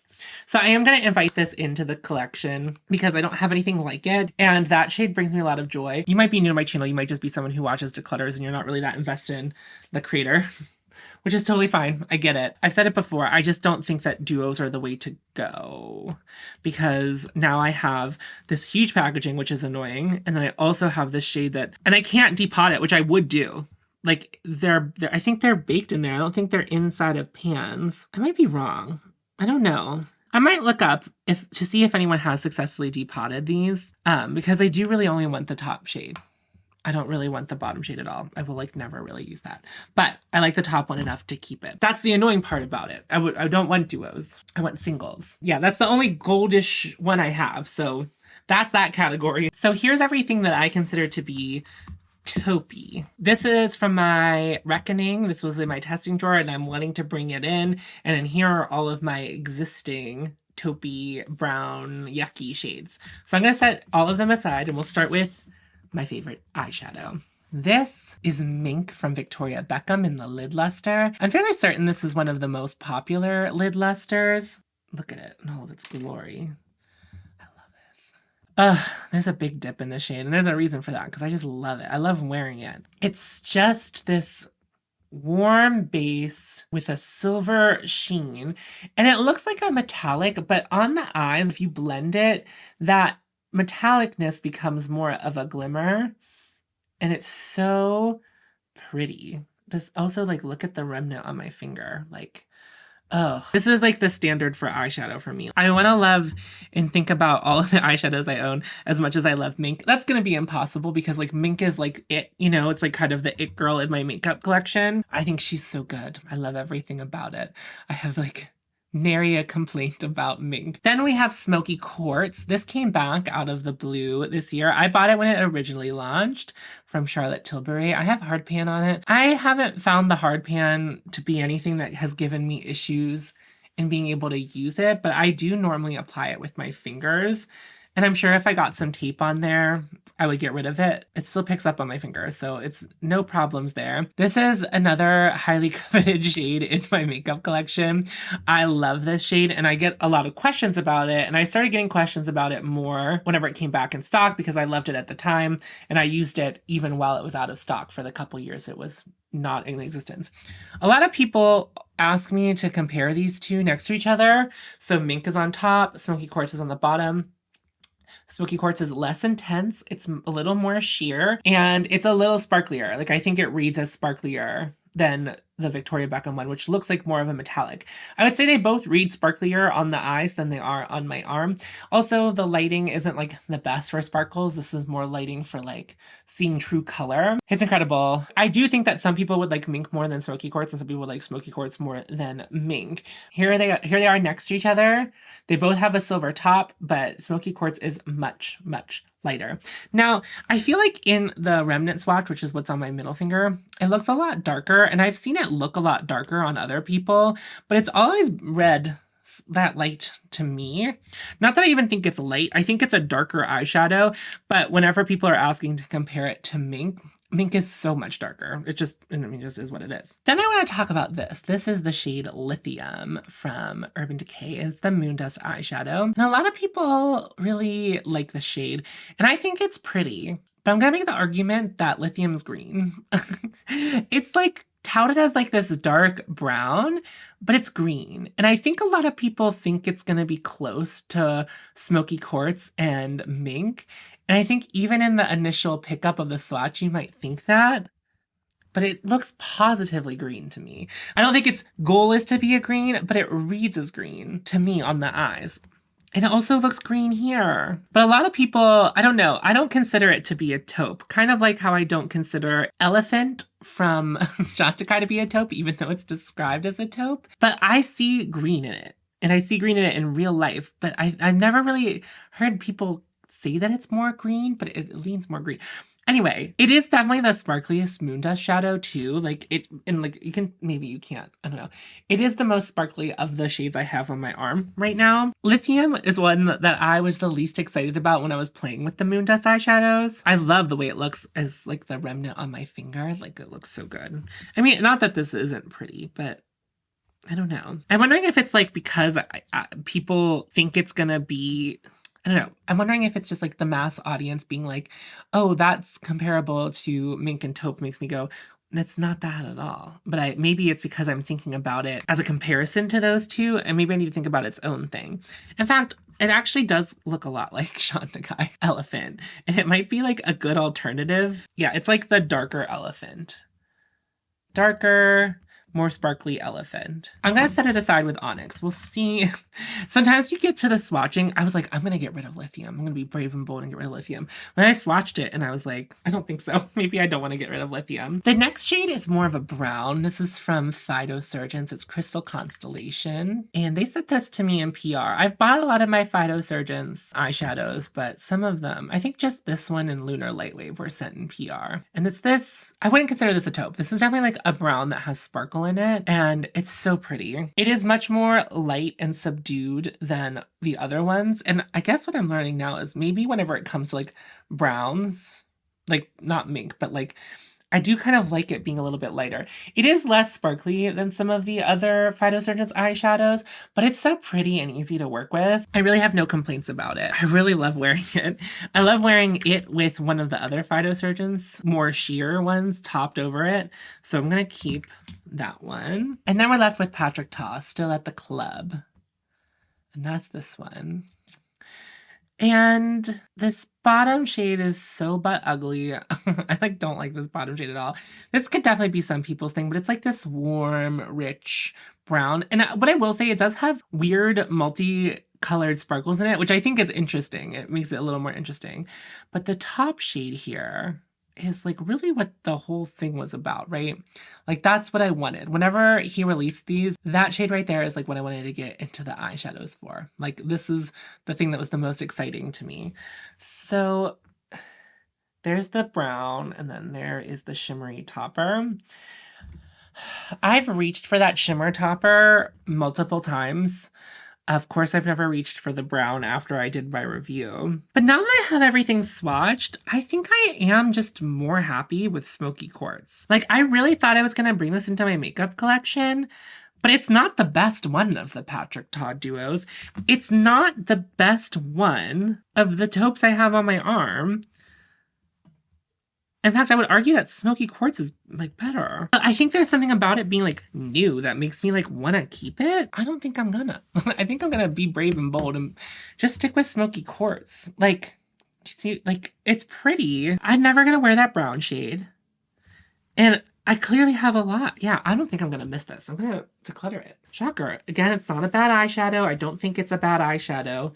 I just don't think I need it. Like, it doesn't satisfy anything new in my makeup collection. So my resolve there is if you were interested in Still at the Club and Smoky Quartz, I recommend Smoky Quartz, unless you're going to use that darker brown eyeshadow in the Patrick Ta duo, but I won't. So that's a decision you would have to make. And I know that the Patrick Ta eyeshadow duos have gone in and out of stock, but I also know that Patrick Ta in recent week, I guess, has lost a lot of popularity. So I don't know, maybe they'll be more available. Here's my beige category, my sparkle beige. And then I also have sparkle toppers in here. Oh, I should bring this in too. I think this makes more sense with these. 4 of them I already have in my collection. They're existing. And then I have 2 things I would like to bring into my makeup collection. Let's start with essentially the gold standard of beige sparkle eyeshadow. This is the Urban Decay Moondust eyeshadow in Space Cowboy. I can't believe I forgot. I had to actually look. Everyone loves it. I do think there is a false narrative about Space Cowboy in that it is mostly sparkle, but there is a beige base to it that is visible. It's very sheer, but it's there. People with fairer skin, it's like that's something that I think that they really pay attention to because it might look more like their skin tone, but just like if no one's ever said that to you, be aware. I think it would still look beautiful on darker complexions, but it's there. There is a base to it. It is so sparkly. It is so lovely. It is everything. Like, it's everything I wished it wasn't, but like, well, I have a lot. This is starting to get stained from other eyeshadows, but look at it. I'll be keeping that. The thing is, though, I think of the Space Cowboy eyeshadows, this is the one I like used the least in testing. And I think it was mainly because like I used it once and I was like, that one's my favorite. And then I set it aside to really understand the other 2. Yeah, so I think it's the one I wore the least, but I still really quite like it. And then I'm going to pick the next most pigmented one. This is from Phytosurgeons. It's the shade Starlight Symphony. And never has there ever beiged a more beige eyeshadow. This is also part of their Flash Fluorescence collection, which is their more sparkly eyeshadows. And it has like all of the qualities of like those beige eyeshadows that I like. It's like, is it warm? Is it cool? It has sparkle. It's much less sparkly than Space Cowboy, but it still really does something on the eyes. And as a layering piece for the other eyeshadows from Phytosurgeons, it's really gorgeous for that, but it definitely has a stronger base. Like, it's not sheer. And this is like definitely one of those eyeshadows for me on my skin tone.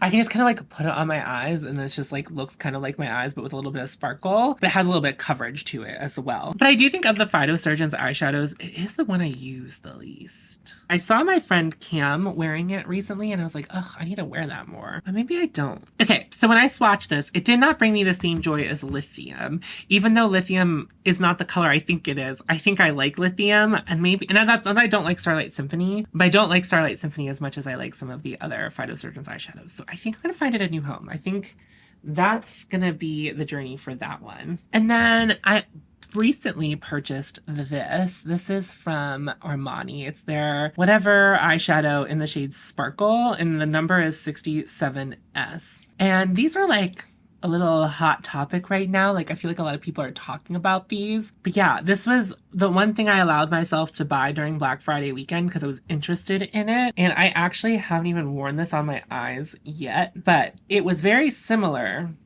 to what I had from Starlight Symphony, except I think that this is even more sparkly. Well, it is called the shade Sparkle. Whenever you sheer out these Armani eyeshadows, I think that's when they're at their best. And in direct light, They are the most sparkly, not most sparkly thing I ever tried, but like that's where you'll get the most sparkle. I can't emphasize enough, there's light coming from every direction right now, above, the sides. So sparkle really does its best whenever it's like getting direct light from one angle. It would take too much work to turn off all the lights, but I'm very into this. I think I'm gonna like put it quote unquote in the testing drawer just so I can use it a couple of times, but I do like it, I think, more than Starlight Symphony. I like that it's a little bit sheerer. I do like sheerer, you know, I like a sheerer sparkly thing. I like thought about putting it right into my permanent collection, and I know I like this formula, but I haven't put it on my eyes yet, so I'm gonna set it aside. That'll be something I wear to like a holiday party. Next up, we're gonna talk about some of my favorite eyeshadows in my collection. This is Phytosurgence' Lunar Lightwave. People always want this to be compared to Fractal Freesia, and the thing is, they are very different. This one, in the pan, and in a thick swatch, this looks warmer than Fractal Freesia, but on my eyes, I feel like it always reads a little cooler. I feel like there's some like blue silver sparkles in here. On my finger, it looks like it's gonna have a base to it, but whenever it's swatched out, there's almost no base. In fact, I don't think there really is any base to it. It's just kind of like pure sparkle, and the sparkle is like thicker than something like in the Armani, which has much finer sparkle, but it's not like unrefined sparkle either. I love it. I throw this and Fractal Freesia on as toppers all the time. They're so pretty. Speaking of Fractal Freesia, get into it. This is Fractal Freesia. And here they are next to each other, but Fractal Freesia looks more gold. I have like hard pan on top. You can scrape it off. I have not gotten to the point where the hard pan has become so dense that I need to like take care of it. They still pick up on my fingers in the way I want them to. Fractal Freesia, I feel like looks more gold, but I've topped cool tone looks with it. I think it has that property where it's like both of them have warm and cool sparkle in them, and it makes them their own thing. There is a difference to them, but like, do I think if you were purchasing them, would you need both? No. And I think Lunar Lightwave is my favorite, but you can't go wrong with Fractal Freesia. I've had it for longer. I love this formula so much. It's like it's my favorite. It's one of my favorite formulas, especially for sparkle toppers. Like, because you just throw it right on the lid. It's super easy. And then the final sparkler that I want to show you, this is from Juicy. This is the highlighter stick in H01, and this is I think it's a Japanese product. I'm going to swatch it here because I want to just show you. I've swatched all of those other things many times on my channel. I put them on my eyes many times, but I haven't really done that with this. So I was hoping to get it on camera. This makes your skin look like it's drenched in water, but it's like really refined sparkle. It's kind of like the Fenty Diamond Bomb. It's kind of like Ritual Diffuse the Alchemist, but it's much more refined glitter. I love this all over my eyes. It's just that wash of just shimmer. It's like more silver, but it just looks like my eyes are wet when I wear it, and it's so pretty. And it actually holds up really well on the eyes. And this compact, or I don't know, not compact, but this component is actually very heavy and luxe, and I think it's plastic, but it kind of gives the vibe of like an aluminum packaging. I quite like it. I think this is really great. It comes in a couple of other colors. I don't have them, but I think I made the right choice with this one for me. There's like a more pinky one. It's really hard to figure out whenever you're looking at the listings of them on Stylevana or wherever you're looking at them. It's like really hard to kind of see the difference. They have swatches. Oh my God, look at, I just covered in sparkle. I love it. I love it. So I'm going to bring that one in, but I did promise you that I'm going to use it on my eyes, and I will. Surprisingly, this is like my biggest category of single shadows, and these are purples, which is like maybe not expected from you, but it's something that I didn't quite realize. It's like I didn't know. I didn't know this is what happened. This is actually something that I'm like inviting into my collection from The Reckoning, but we'll start with it. I love this because it's very similar actually to the Juicy product, but it actually has a base to it that is this like beautiful lilac. So you can wear it like this. This is the original one I bought, and it's the shade Frost in the Armani Liquid Shadow. So you can wear it like that, where it kind of looks like it's a little violet, lavender.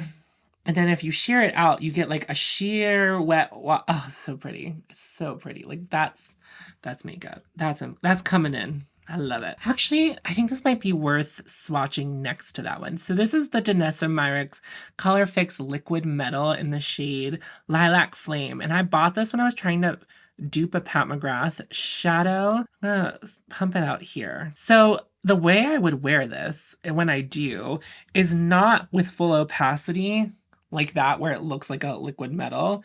Because whenever you shear it out, it looks just like the Armani thing. It is more purple than the Armani thing. Oh no! This definitely has a little bit of a base to it. And I'm not trying to justify it, but now that I've done this, ooh, but it's so pretty. It is different. In person, at least. Like, this is sheer, much sheerer. There's almost no base. I think that the sparkle just has some purple in it. This, you can see that dusky purple base to it. I do think that the Danessa Myricks holds up a little better on my eyes and allows me to go full metal if I want to. But I don't really wear it that much, but like, man, swatching it, I'm like so pleased with that. I'm gonna set that to the side because I'm like not 100% sure about it, but this is from Juicy. This is the shade D127. And the reason I picked this up is because it has a similar quality to the Danessa Myricks, where it can be this fully opaque metal. But whenever you watch this, guys, watch this space, watch this. If you shear it out, it becomes just sparkle. Oh no, I have such a type. It's definitely the most sparkly and the most opaque whenever you shear it out. And I would say that it's like maybe the hardest to control of them. Oh wow, I didn't know this was gonna happen.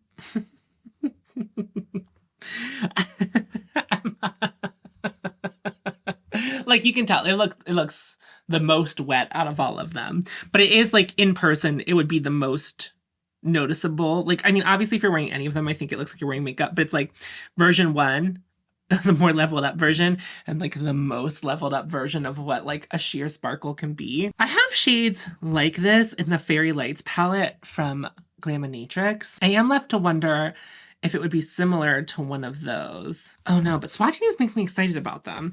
I was like almost 100% sure I was gonna declutter this.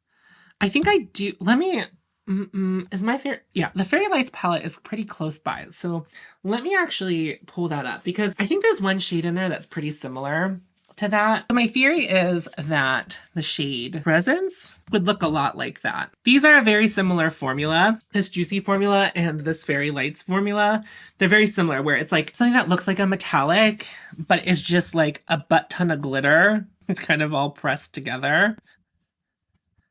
That's more silver, and that has a little more purple to it. But really, it's, you know, I don't know that I can make an argument that I need both. Yeah, I guess that's more pink, the Juicy shade, than like lavender. But then Wreath is more pink. Here's what's happening. I'm looking at my arm, and I'm getting so attracted to this that I do want to keep it and play with it. I have a plan. Look at that. Can you see all the sparkle left over just from those shades? Me and Tiff always laugh because I'm always like, why am I so covered in sparkle? And they're like, because this is why I'm always covered in so much sparkle. Like there was a time where I was more resistant to swatching things. This is why I'm resistant to swatching things. Not in my declutter, but like in my normal videos. I can't explain, I feel like it's not picking up, but like I can't explain how absolutely positively shiny Edward Cullinsy everything is right now. Let's start with the Phytosurgeons shades. This, oh my god, I've been filming about single shadows for an hour and a half. This is Pewtered Pine. This is from Phytosurgeons. And this was the winner of me trying to dupe that one Pat McGrath shade I really enjoyed. It's just a beautiful smoky lavender. But I'm going to keep that because I literally bought it so I didn't have to keep the Pat McGrath palette. We're going to pass it on. And then I have Chilled Cherry, which was a second secret winner of the Pat McGrath video. And this was purchased because I thought it might be a dupe. But what I've got here is something so incredible. And it makes the best smoky eyes. It is like this purple, bruisey color. It's so great. It's so great. Whenever I did the video looking for the dupe of the Pat McGrath eyeshadow, this was the shade that everyone was the most excited to see, even though it wasn't a dupe. It's just an incredible, well thought out, nuanced, gorgeous color. I'm so into it. And I did a smoky eye with this in a Critical Sauce, and everyone was like, whoa. And I was like, yeah, I know. Like, what the heck? Next up, we have this from Ritual Defeat. It's another Ash and Ember eye set. This is in the shade Flora. And let me give you a swatcheroo. And it actually is kind of like the lighter, a little bit sparklier version of Pewtered Pine, but it is so much more sheer. It kind of has like a little bit of a sort of gray base. Whenever you only have it on the lid, it looks like you have layered eyeshadows on, but not, it's like a very light sheer dusting of lavender. It's really pretty. It's really unique and I quite like it, so I will be keeping that. And also layering it on top of a dark shade really brings out all the colors in it. Next I have Pangolin from Chantecaille, and this is a dusty lilac, imagine.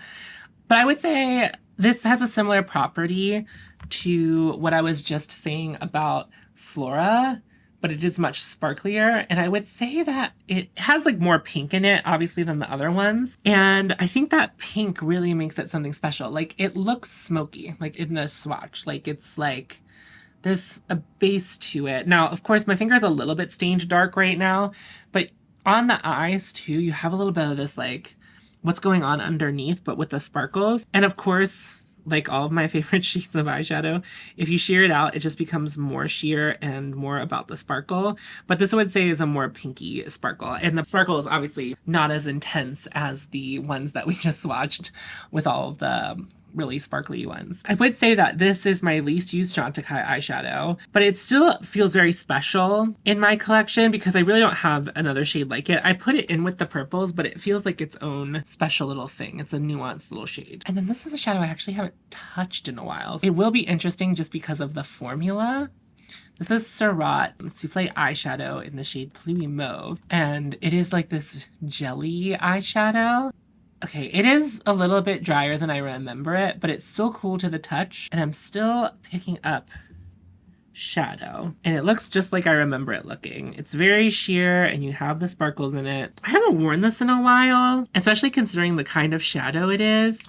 Perhaps it's something I need to like think about moving to the forefront of my mind. I think just the way it feels, I wouldn't pass it on because it's like not as fresh as it could be.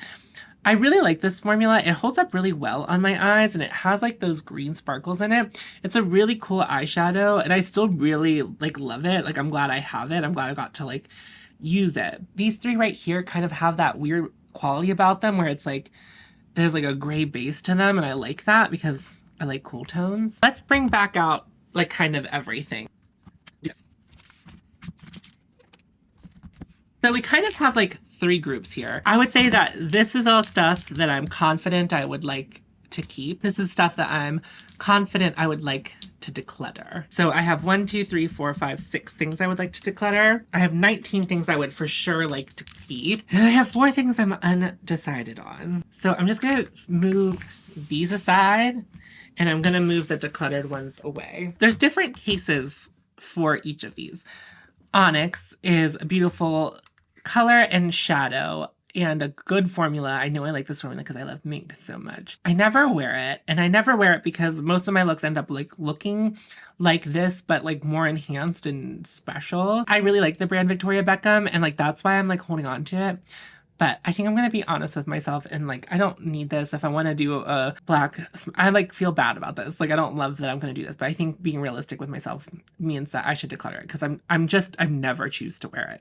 I love this, but I don't ever choose to wear it. The problem with lithium, as we said earlier, is that hearing people talk about lithium and comparing it to shadows that I think of one thing, but I don't think of it as that is what hinders this because I'm comparing it to something like mink. And I don't think I should be thinking like that. And I know that might sound weird, but sometimes that just happens where you'll hear someone review something and you'll also have that thing and then you'll start thinking what they think about it, but that's actually not what you think. And I think that is what has happened with lithium. Okay, I think what I want to do with lithium is I'm going to put it in my first rotation of things. Like, I'm not going to put it in my quarantine drawer. I'm going to make this one of the eyeshadows that I focus on at the beginning of next year and like get to know a little bit better. These two are kind of like similar concepts, but slightly different colors. Okay, I don't really think I want to fuss with the color fix, even though I like the way that the glitter look. I don't know. I think I just really like this lavender color, and I like didn't realize I like love this lavender color so much. This even sheared out, the sparkles were like something special. I mean, this also kind of felt that way. It's just like, it did feel when I had all three of these swatched that they were like different volumes of the same thing. And that feels like I don't feel like I need that. I think I don't need this because I'll take the two extremes, like the very sheer wash of it and the most extreme version. And these will both go into my early rotation of eyeshadows next year. And I think I'm just gonna call it on the Souffle eyeshadow. Not that I don't think it would perform, and not that I don't think it's good, but I think if this was my only eyeshadow, I would really love it so much more. I have so many eyeshadows, and I think it's just, I'm gonna move on from this. I think I'm okay moving on from it. I like the shadow. I enjoyed the shadow. I had a great time with it. But I think I'm ready to move on from it. Hello, it's Potato Tom. I'm editing. And while I was editing, I had a stroke. I don't know if it's of genius, but I had a little moment of clarity when it came to the Patrick Ta eyeshadows. I actually, right now, as I'm filming this, I filmed my declutter like more than a week ago at this point. So like, this has all happened in the past and I still had these on hand. So I wondered if depotting them was even possible. I made a call for help because I tried to search for them and I couldn't find anyone depotting them. And then Imperfectly M actually messaged me on Instagram and they sent me someone who depotted them and it looked really easy. And so what I did is, instead of making them magnetic singles, I did want to keep it in the component, but what I did is I rearranged them. So I have this, which is my favorite, the top of the Still at the Club, and then that sparkly shade from the Gold palette. I really liked them both. And I know that I said Smoky Quartz was satisfactory, and Smoky Quartz is satisfactory. But if I kept them intact, I would still have this ugly brown shade that I don't really care for. And honestly, I feel like this duo still really works if someone were to take it off my hand. And then I have my perfect version of the duo that if I had to have it as a duo. I know that I use singles more, but I do want to keep it in the component. Not that I think it's even a good component, but it will help me know what's in there a little bit better, as opposed to if I put these in magnetic pans and I put them with my other singles, I would never think to use them. So I think this is the best route for me and them. So I'm very pleased with myself with my little depotting journey. And I just want to make it clear, because if you follow me on Instagram, that's where most of the depotting discussion has been happening. And I'm not depotting all my palettes, which I think is what people are thinking is happening. I am trying to make my makeup work for me. So when it comes to the Olivia Palermo things, I wasn't using those eyeshadows anyway. They were old, the brand doesn't exist anymore, and I really loved the compact, so I made it work for me. And I feel like that's what I did with the Patrick Ta. I'm not planning on depotting anything else or moving anything else around, but I feel really good about the choices I've made. So this one is gonna get decluttered. Still very pretty. And it's funny because they look prettier in this camera, the potato camera, than they do on my regular camera. And then this, I'm gonna keep. I just wanted to give you that update. As far as this stuff goes, I do want to focus on Juicy early next year so I can show you an eye look with it on camera. I feel like I haven't spent as much time with Space Cowboy as I would like, so I will move that. I spend a lot of time with Mink and Rhino and Elephant. So I'm going to move these to the early quarantine box for next year because I don't feel like I need to focus on them because I know how I feel about them and I know how they wear, I know how they work. I don't foresee myself doing a glitter look, so I'm going to move that to the quarantine box. I love Olivine and I wore it a lot when I first got it and I want to wear it at the beginning of next year. So I'm going to put that, when I say it's a focus, it's just, I'm going to make it more easily available to me. Chilled Cherry, I would like to wear more. I feel like I can't live without Lunar Lightwave and Fractal Freesia because I use them kind of regularly, so I'm going to hold on to those. The Patrick Ta eyeshadow, I'm going to put in the quarantine box because I feel like I spent so much time with them recently. I'm going to put Smoky Quartz front and center because I love this shade and I feel like this year I paid very little attention to it and I would like to change that. Solstice, I feel like I got a good bit of wear out of it in the summer, and I have a shade similar to this that's in the testing drawer right now, so I'm gonna put that in the quarantine box. Pangolin, I feel like I could know a little bit better, and of my Chantecaille shades, it's the one I use the least, so I'm going to put that in as a focus. Crystal Constellation, I wear very little, so I think I would also like to put that in the focus drawer. Pewtered Pine and Flora, I feel like I got my fix of these, so I'll put those in the quarantine drawer. Okay, so going to the quarantine drawer from my single shadows is these. So I have 8 shadows going into the quarantine box, and I'm going to do that now before I forget. And then I have 12 single shadows that I would like to spend time on at the beginning of next year. And that feels good to me. I mean, that still is a lot, but it's much less than what I started with. Like if I was going to go to try to focus on all of my single compact eyeshadows, this feels much more manageable to me. And also, like, these two have potential of being decluttered, because I'm not really sure if I like them that much, so I'm going to spend some time getting to know them. And then the other ones are up here because I wear them all the time and I want to keep wearing them all the time, or I haven't spent much time with them, but I know I love them.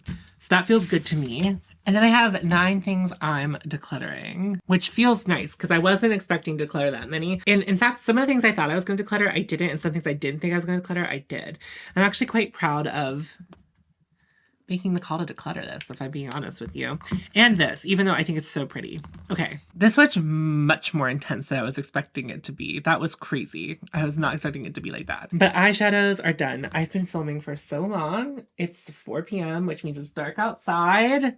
So I'm gonna get on with my day, or evening, I guess. Bronzers are up next. I have 4 bronzers. I'm pretty pleased with this amount, but I do think I am gonna make a single cut, but let's talk about each one. This is my favorite bronzer right now.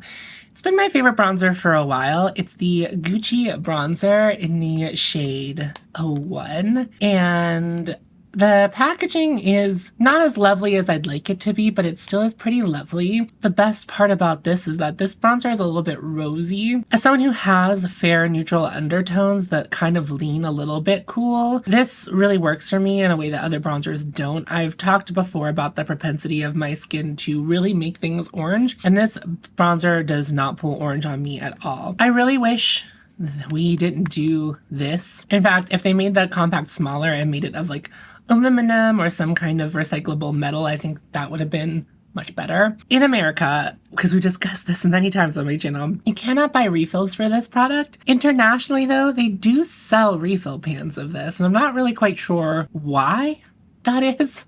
I don't know why Americans don't get to have the refills, but it is a thing, because when I was on Selfridges, I saw them there, and they also, anything in a compact that they sell here has those holes, but if you try to poke them out, there's no magnet in there. It's just glued in. So I have to imagine that the compacts internationally might have a magnet in them. The expectation of someone to glue the compact in is strange to me. Anyway, I'm going to keep this, but I will swatch it for you. I have a pretty good dip going. This was actually a gift from my friend Nicole, who is named Majestic Beast on Instagram. She's a pretty intense reviewer, and I don't mean that badly, but she really goes in on things. And whenever she gave this to me and I started obsessing over it, she was like, maybe I made a mistake. But it's also possible it's not for her.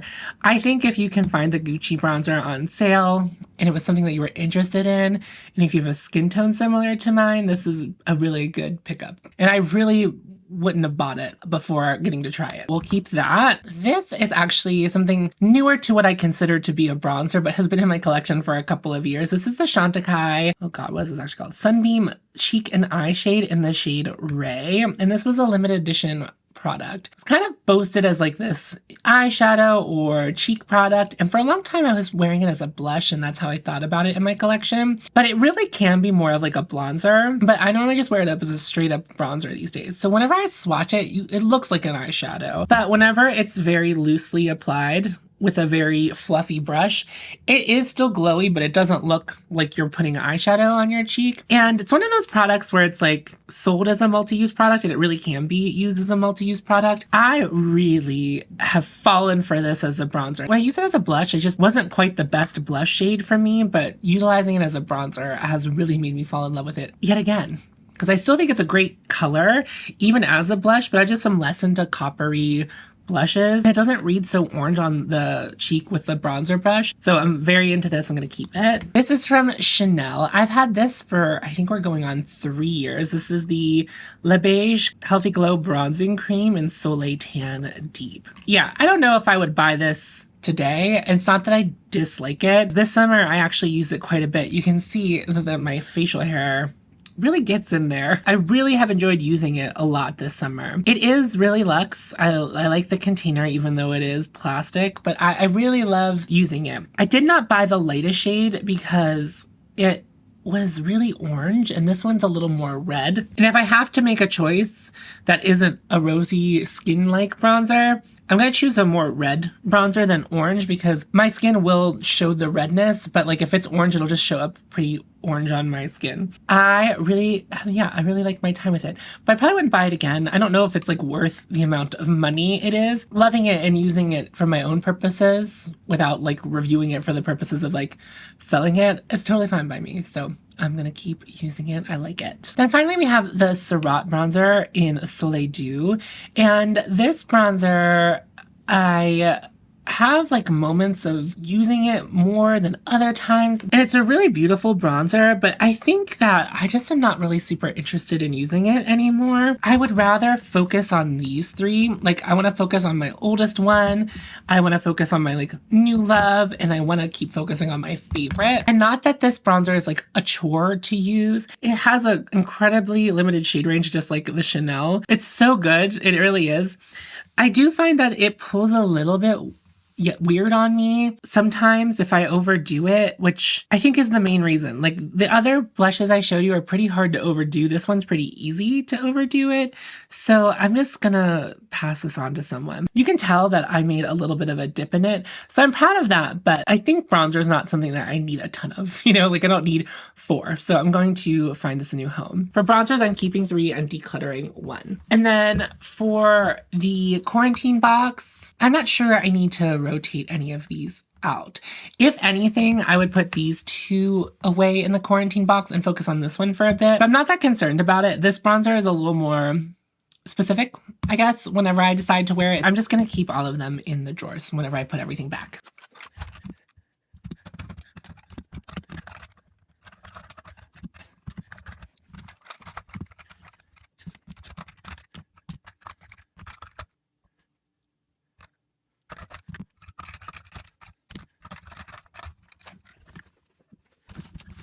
These are all of my blushes. I don't want to say like any category is out of control. If I were to say that, this would be a category of makeup that I feel is the most out of control. So I would like to be pretty realistic with what I'm going to do here. So let's just get into it. This is from Kjaer Weis. This is their blush in Inner Glow. And I think this is the first blush I've ever hit pan on. And I was trying to use as much of this as I could this year. And I think this is an incredibly unique shade of blush. It's this warm beige base blush that has a beautiful silver sheen that lays on top of it. It's a very glowy blush, and there's just nothing quite like it. I really like it, but just be warned, if you have a skin tone that pulls things warm, it will pull warm. It's just such a weird color because it has the silver glow in it. Over the year while I was trying to pan it, this really became a favorite of mine. So of course I'm going to keep it. I love this blush. I think it might be helpful to swatch my beigey blushes all next to each other. This is from Chanel. This is a discontinued shade of their blush. This is the shade Ombre. Now, every time I look this up, it does seem that there is a current equivalent to this blush, but it's not exactly the same. This was a gift from a friend. This is a gift from my friend Ananda, and she sent it to me suggesting me using it as a contour, and I just will wear it as a blush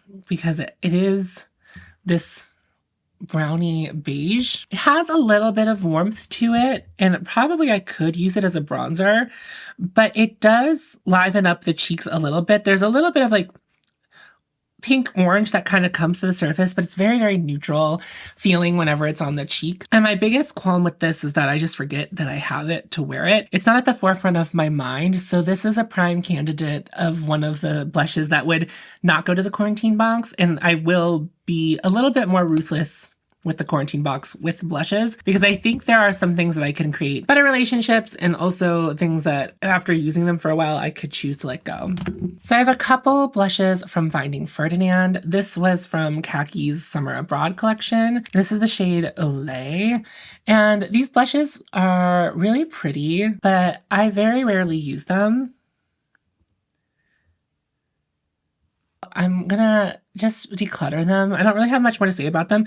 I think of the things I've tried from Finding Ferdinand, their blush formula is the best thing, but I also tried Khaki's other collection, and the blushes were a lot firmer, and I didn't like them. But other people seem to have the opposite an opinion of me. I prefer this more melty, dry oil texture. And these are really nice and natural on the cheek. I really don't have complaints about them, but I never choose to use them. So I'm going to declutter that one. And then I also will swatch the other one, which is the shade Latte. But when I did choose to wear them, I almost always chose to wear them in tandem.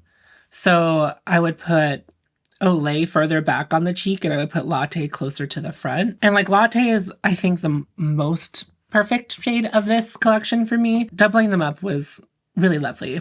But my time with them has come to an end. This is from Looky Looky. This is their blush in 1111. I think one could consider this more to be a bit of like a highlighting product. Looky Looky was kind enough to send these to me in PR this year, and you can see how just sheeny it is. These are super melty cream blushes, which isn't a problem. Sometimes I like a stiffer blush. It really depends on the formula. And this is a beautiful sheeny beige.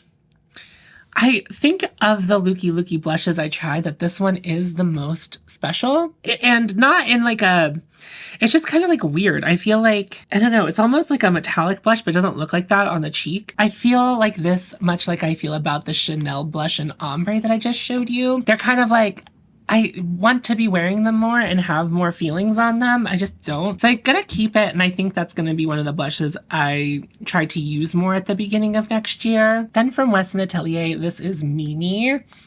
This is described as a tawny beige, and it is like a warm beige. It has a lot more pigment than anything else I've swatched. It's not hard to work with. I feel like it has really great pigmentation to kind of give you a little bit higher impact upon first application, but also blends out really well. I really like this blush. It lives like in the same place as Kira Weiss's Inner Glow does in my mind. And I have just this year been naturally reaching for Inner Glow over most blushes, because Inner Glow will work for most of my makeup looks. But I do really like Mimi, so I'm going to keep it.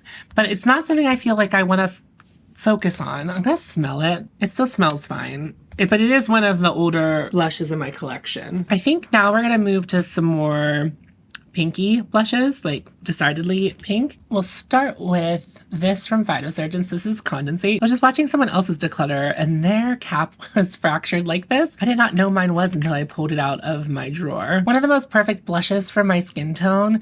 It looks like it's gonna be this like mucky taupe color, but whenever it's blended out on the cheek, it gives me more of like a pink that looks really good on my skin tone and doesn't look too pink. It's interesting because whenever you do this thick swatch of it, it looks like it's going to be something so unwearable, but because it has that gray in it and there's like no orange in it, it leaves me with a really beautiful color, because my skin, as I said earlier, always kind of takes the warmth of anything and really pulls it out. And so this is just a really good blush for me, so I'm going to keep it. From Charlotte Tilbury, this is the blush wand in the shade Pillow Talk. And it's kind of similar to Condensate, but it is a little more pink and has like a little bit more warmth to it. This is one of those moments where Charlotte really surprisingly did a color well. I get along with a lot of Charlotte's products. That's like no surprise to anyone here. But I do find that Pillow Talk is like, what is Pillow Talk? It doesn't seem to mean anything other than carry like the torch of the name. You know what I mean? Like it just is like, well, that's Pillow Talk. And it's like, but what do you mean by that? And this is like, if all Pillow Talk was this color, then I would be very into Pillow Talk. But this is a decided color. It has like gray in it. It's a little bit yucky. Pillow Talk is like this thing that's designed for all skin tones. And this color feels like it was decidedly not, which is not a problem because Charlotte does have some other offerings in this formula. If Charlotte really decided to make distinct colors, she has it in her to do because she did it with this. And you might just be like, that's a pink blush, but like having used a lot of Charlotte Tilbury products, it is quite a unique color. Then I have the Dewy Cheek Blush, or Cheek Dewy Blush from Bella Beauté Bar, and this is in the shade Rose Ritual. I think I'm going to get rid of this one, only because I don't quite like this applicator. I don't really like the sponge applicators either, and this is a kind of almost like the warmer version of Pillow Talk and maybe a little bit lighter. I like the way this looks on my cheeks. In fact, I was reviewing a bunch of my old videos to just make sure I didn't miss anything for my upcoming, or well, I haven't filmed them yet as of now, but you might see this after them, my favorites and fails videos. It's interesting that they call this a dewy blush because I find it kind of matte. It never really looked super dewy on me. Not that that's a problem. I just would say that maybe the naming mechanism isn't really correct here. It's really pigmented. The swatch of my arm doesn't really look as pigmented as the Charlotte Tilbury one. And perhaps it just is a little bit harder for me to blend whenever I apply that much, because I could probably apply that much to both of my cheeks and still get a very reasonable amount of blush. If I put the same amount of blush, you know what I mean? It's just, I think it's meant for someone with a deeper skin tone, but that's great. I love that there's an option for that. And I think this is actually a really good product. I had no problems with it. I have other colors that I like a little bit better that are in the same family, so I'm going to declutter that one. Next up, we have from Chanel. This was their limited edition Mauve et Beige blush, and there was a brush on the top. I took it out. You can pry this blush out of my cold dead hands. It's a real mauve. It's gorgeous. I think my favorite blush of all time. It's just this yucky, ashy, bruisey color, and you can see there's kind of a through line of my more favorite blushes. Maybe minus Inner Glow, which is a lot lighter and easier to wear. I like blushes that have that bruisey quality. I think that the gray and kind of yuckiness of bruises looks really good on my skin tone. I know that people don't like to look bruisey for the most part. I mean, there's a distinct group of us that really like to have like a bruisey quality to our makeup, and this is for those people. Unfortunately, they don't make this anymore. It was from a fall release a couple of years ago or last year, and you can actually see, if you look, the beige part of the blush is actually coming up. So there will be a time where I'm past the beige. I don't know if that will really affect the color, but I'm obsessed with this. I love it. Next, I have Exothermic from Vitasurgeons. It's so funny because no, I guess I'm gonna have to declutter that. Wow. I feel like I used this all not that long ago, but something to keep in mind about this product. It was a gift from a friend, so I don't know how long she had it before she sent it my way.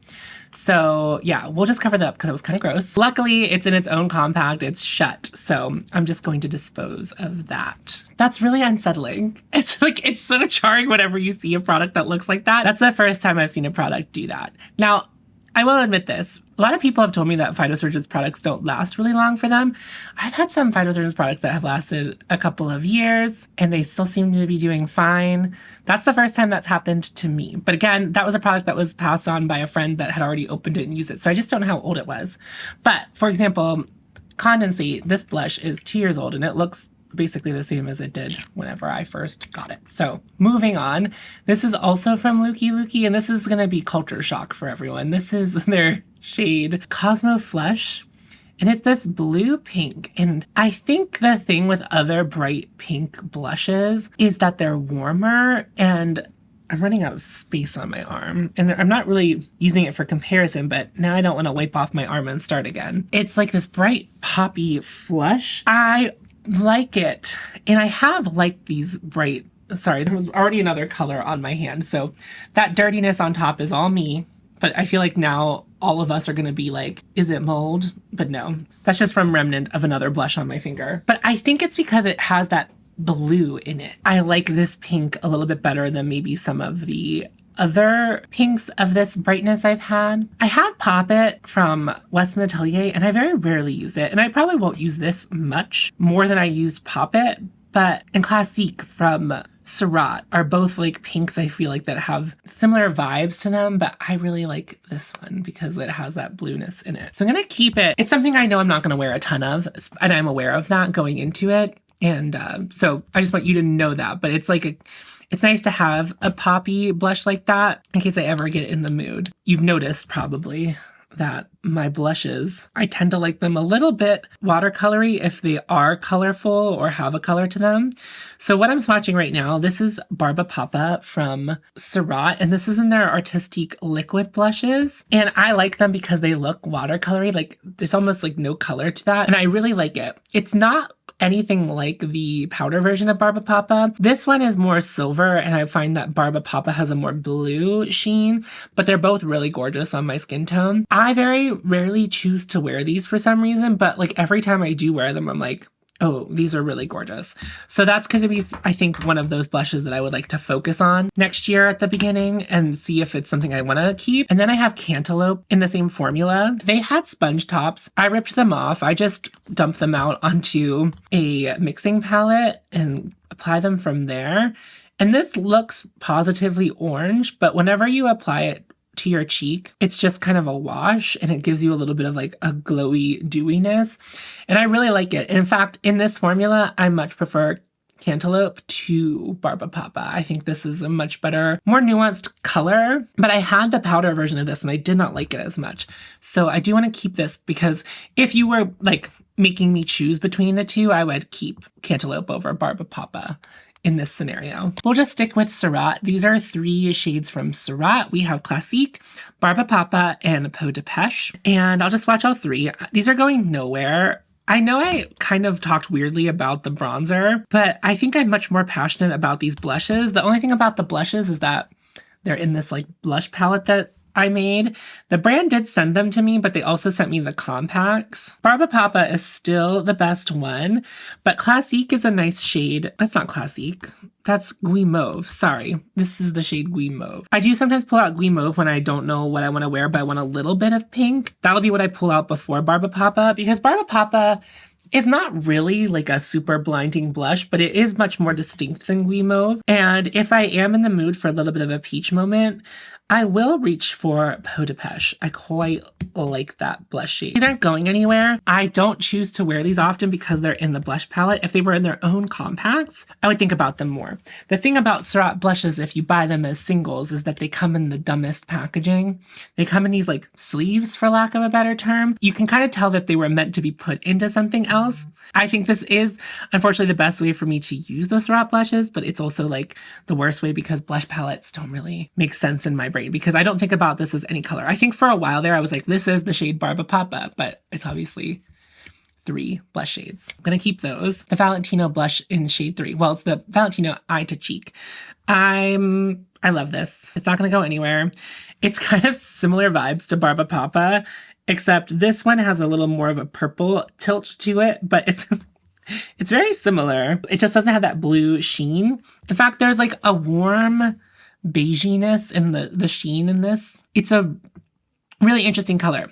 What you'll notice about my blushes, and a lot of the things kind of with the eyeshadows too, I love things that have kind of like multi-tones, like where it's like, it's a warm base with a cool silver top, or like a cool base with a warm sheen in it. I kind of like that. I don't know. I think that's like what looks the prettiest on my skin. So I'm very into that. Some people don't like that kind of thing, but this is one of those moments where the principle applies. And this is my last blush. This is from Suku.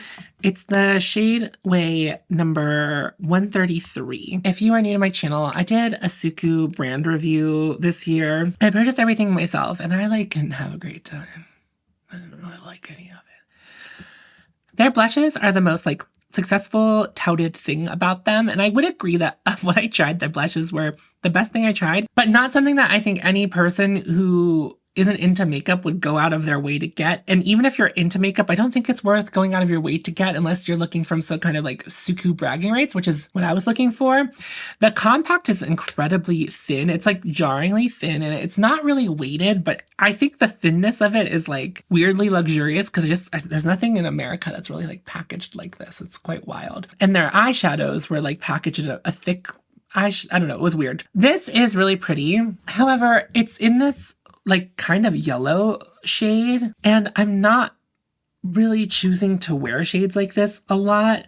I think it's really pretty. I think it's really unique in shade. And I do believe that this was from a limited edition collection. And yeah, I like it, but I don't want to keep it because I just never choose to wear blushes like that. And it's cool. And I think that gifting this to a friend who's in the makeup world would be excited to have a Suku blush, maybe more than I am, and also would get a lot of use out of it. I'm going to declutter that. So let me bring everything back into the fold.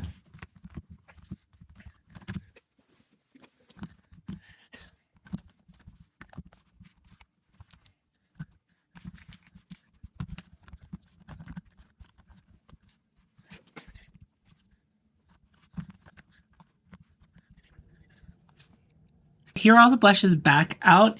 I'm decluttering 4. I'm going to find new homes for these. I'm disposing of the moldy blush. And then I am keeping 12. Sometimes when I'm doing these declutters or I like do these collection tours, I always think like, wow, I have so much makeup. And I do have a lot of makeup. I'm not going to try to say that I don't. But like in my head, well, I guess if you count this as 3 blushes, this is a compact of 3. So I have 14 blushes. Like if you would have asked me, I'd be like, well, I have 30 million blushes.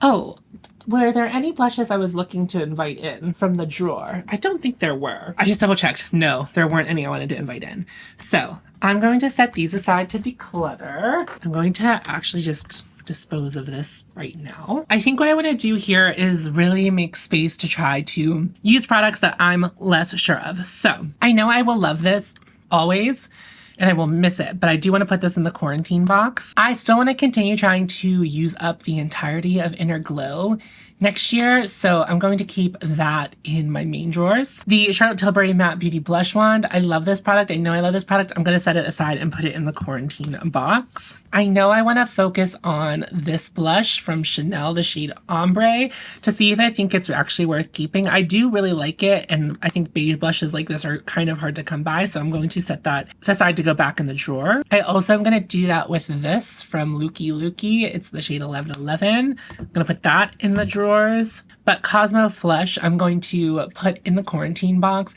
I don't opt for this shade very often. I know I like it, and if I know I want to use a hot pink blush, I know where it will be. Valentino blush, I really love this blush as well, but I'm going to put it in the quarantine box. Again, it's like I'm very familiar with how I feel about this, so I'm going to put it there while I figure out my feelings on some other things. I'm going to put West Metelier's Mimi in the main drawers because I know I like it, but I just don't use it enough, so I want to make an effort to use it. Since we just saw what happened with Exothermic, I'm going to focus on Condensate because now I'm concerned. I don't know how old that other one was, but I'm now concerned, so I'm just going to put that aside to focus on a little bit more. And then I think what I will do with the liquid blushes is I'll keep them in my main drawers. And I think for the time being, I will put the powder blushes in the quarantine box. I know I really love these blushes. It's just I forget to use them. And I know that's not really helping my case by quarantining them for a couple of months, but I will bring them into the fold later in the year. I'll be focusing on 7 blushes while these blushes take a little bit of a breather. And only 2 of them are liquids and creams, so I feel okay doing that.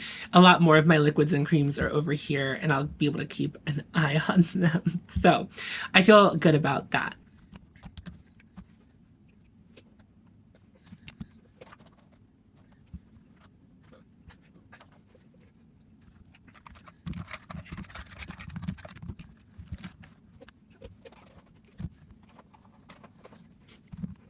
On this side over here, these are all the highlighters I currently have in my makeup collection. Over here, these are the 4 highlighters that I got from my testing drawer, and I think I might want to invite in. Let's do a little bit of a swatching situation to see if I can make space for these. I'm not really looking to do one in, one out. If I decide that I think all of them are worthwhile to keep, I will keep all of them. But, you know, I think I do want to be a little bit reasonable here. The first thing I want to talk about, these are my Ritual Defee highlighters. I have 2 of the Rare Light Luminizers, and then I also have the Alchemist. This is the shade Moon Pillar, which is this beautiful beigey purple, and it's such an ethereal, beautiful glow. It's like one of those products. It has like a weird warm beige base, and then it has like this purple sheen over top of it. It's really beautiful. I've had it in my collection for a few years, and these smell like lavender when you first get them. They're like very lavender, heavy scented. It smells like crayons. So I do feel as though that my time with this is done. And I bought it at the same time that I bought Phosphine,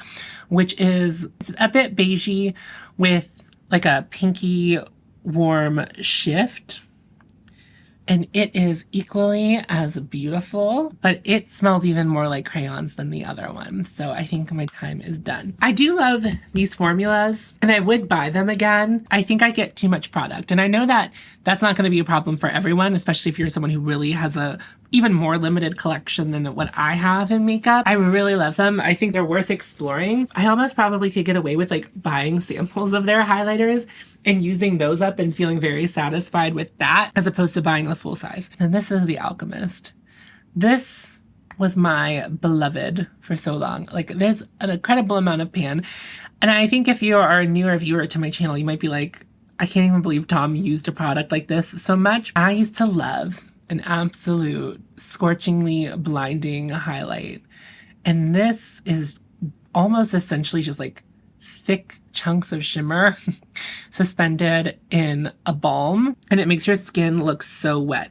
It's so pretty, and I obviously have loved this product. Here's the thing with me and my like a little bit of my makeup journey whenever I was like not on YouTube for a bit of time. That was my era of like this kind of like alien glowing kind of realness, and I just don't really do it anymore. I've tried really hard to figure out a way to make my modern version of me use this, but I think it is just kind of too chunky and sparkly. This is so cool. I love this product.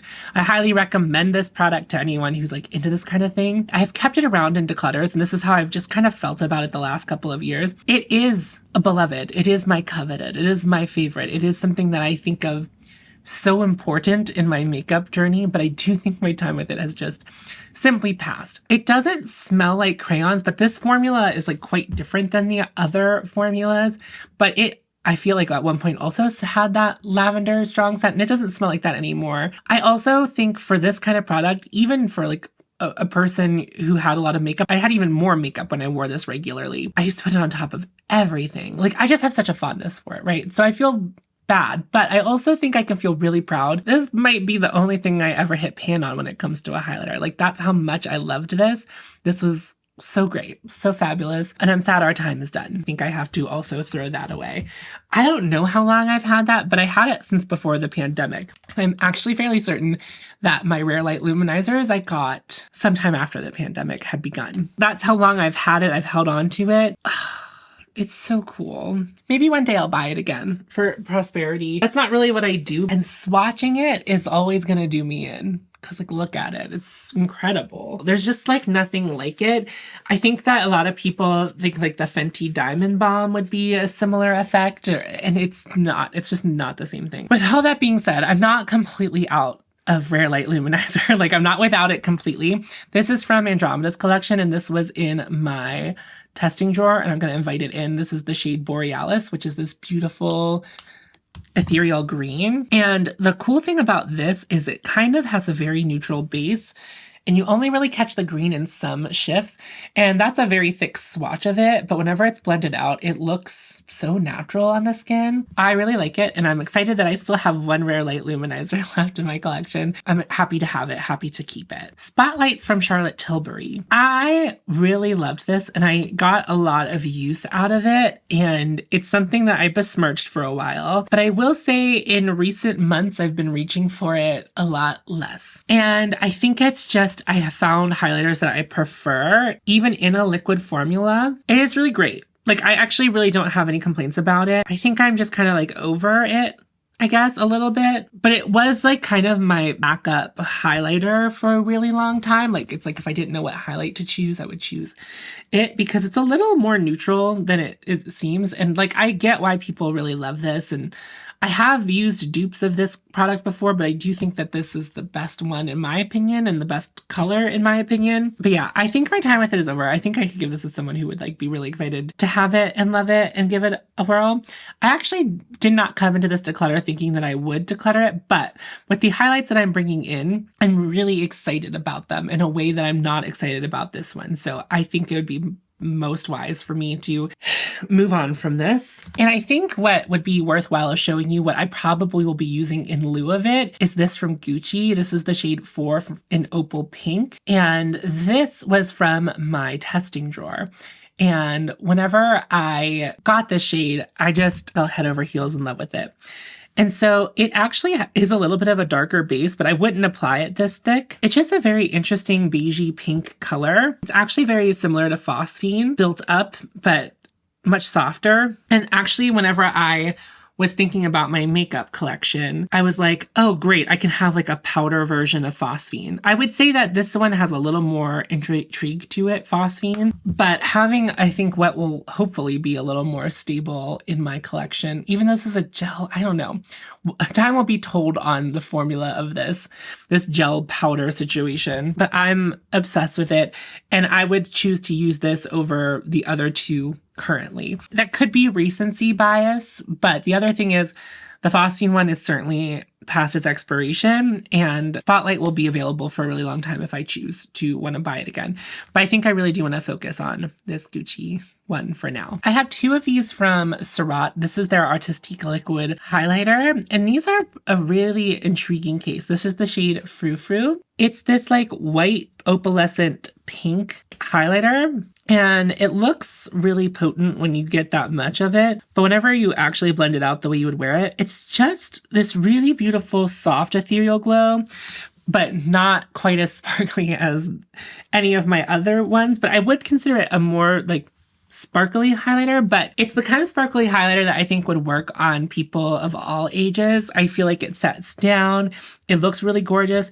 And I think that this Frou Frou shade is such an interesting color for Surratt to have released. And so I'm quite fond of it. Like everything about it makes me happy. And I have been in this weird lavender kick, and not that I need to like lean into that, considering I just got rid of like a lavender highlighter with Moon Pillar. Whenever I'm done talking about all the highlighters, I'll swatch the ones that are like kind of closest in color next to each other so you can kind of get a better idea of them. And then I also have the shade Lemay. It's in the same formula. And this is really pretty. It's just more in like a neutral gold. And I think the fact that it's gold is the reason I like don't choose to wear it very much. I don't wear a lot of gold. I don't wear a lot of warm tones. I would say this also kind of is more neutral. And I think I have worn this one more than I have worn Frou Frou. When it comes to like warm leaning highlighters, I'm going to choose another thing over it. But I still really like this formula. I think it's really worthwhile and gorgeous and stunning, of course. But I think it's okay to declutter. So something I feel confident inviting in now that I've gotten rid of Lemay and Spotlight from Charlotte Tilbury is this from Hindash. This, as I've mentioned, is one of my favorite products of the year. This is the Hindash highlighter. This is in the shade Doll Dynasty. La Luna is my one true love, but I don't need a lot of warm highlighters, and I do think Hindash's highlighter formula is the best I've ever tried. I want to keep the best I've ever tried in a warm version if I want to have one on hand, because this is decidedly warmer than some of my other highlights. And in the spirit of talking about La Luna, another product you can pry out of my cold dead hands. I love this. This is incredible. It's interesting because I think in the pan, you get the idea that it might be this crazy white blinding highlight, but It's much softer. I've put this on my eyes as thinking that it's going to be like a stark white highlighter. Whenever I blend things out on my cheek, even if it is stark white, it doesn't tend to like look that stark because of how fair I am. It has some like neutral bits in it, like in the formula, that make it not white. I think this will stretch on undertones a little better than something like one of the Becca highlighters that was really like, you know, like any very, very fair white highlighter. I would not really compare it to that. The only thing about Hindash is you can't swatch it in store in America. I don't know if you can swatch it IRL anywhere unless you have a friend that has it. Like, I think they're a direct to consumer brand. They also sell through Beautylish. I don't think Beautylish has any retail stores. Keeping La Luna. It is my favorite. This is my precious. This is my, it's kind of like I graduated from The Alchemist to this. This is the one that this is the one. This is the one. Another one of my precious. This is the Torch Lumiere from Surratt, and it's in the shade Diamante, and it's actually kind of almost the in-between of La Luna and Doll Dynasty, where it's like more of a champagne color. It reads very neutral on my cheek, and it works with most of the looks that I do. I love this product. It was my favorite of my makeup collection when it came to highlighters. It's another one of my precious. It's also what I feel like I graduated to after The Alchemist, so I will be keeping this. I've thought in the past that I might want to try some of the other shades, but I think I'm good with this one. Like, I think Diamante is the one. This is from Westman Atelier. This is the tinted highlighter in Eau de Rosé. And I've recently had a reinvigoration with this product. It was one of the forgotten products in my makeup collection, and I want to keep getting to know it. It's beautiful. It has these gold sparkles in it. It has a slightly sheer pink base. Yeah, I quite like it, so I want to keep playing with it. And the packaging is delectable, even though it's hard to open. Next up, this is like my only real balm highlighter. This is Dragé from Chanel, and this is something I wear much more off camera than I wear on camera. I find that balms don't really read well on camera, but in real life, that's what really looks like highlighter to me.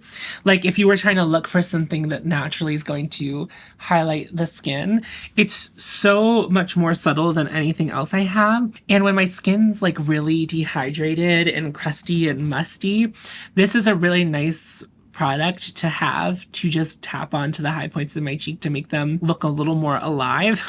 And even if I am a little bit like powdery or my under eyes are looking particularly heavy, this is like nice to tap into it. I need to do an updated video of like what makeup I wear in real life, because that's where this really shines. I don't really wear it on camera a whole ton, but I really love this product. And then I also have the shade 2 in the Gucci highlighter, and this one's much less special in my opinion. It's the shade Frosted Lilac.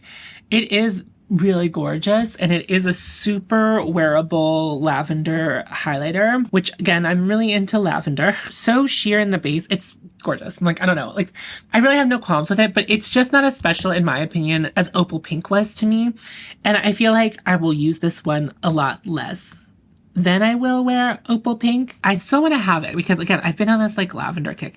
I really blame Cam from Clove Room for my weird obsession with lavender. I feel like they've moved on from lavender, and I'm like, but can I step into lavender? And it's nice to be here. So I want to keep that. And I do really love the Gucci formula. Not as much as the ones from Hindash, but I like the Gucci ones because they've done some unique colors. Gucci does weirdly do some very fun, unique colors sometimes. Then I have this, and I'm a little bit unsure what to do with this.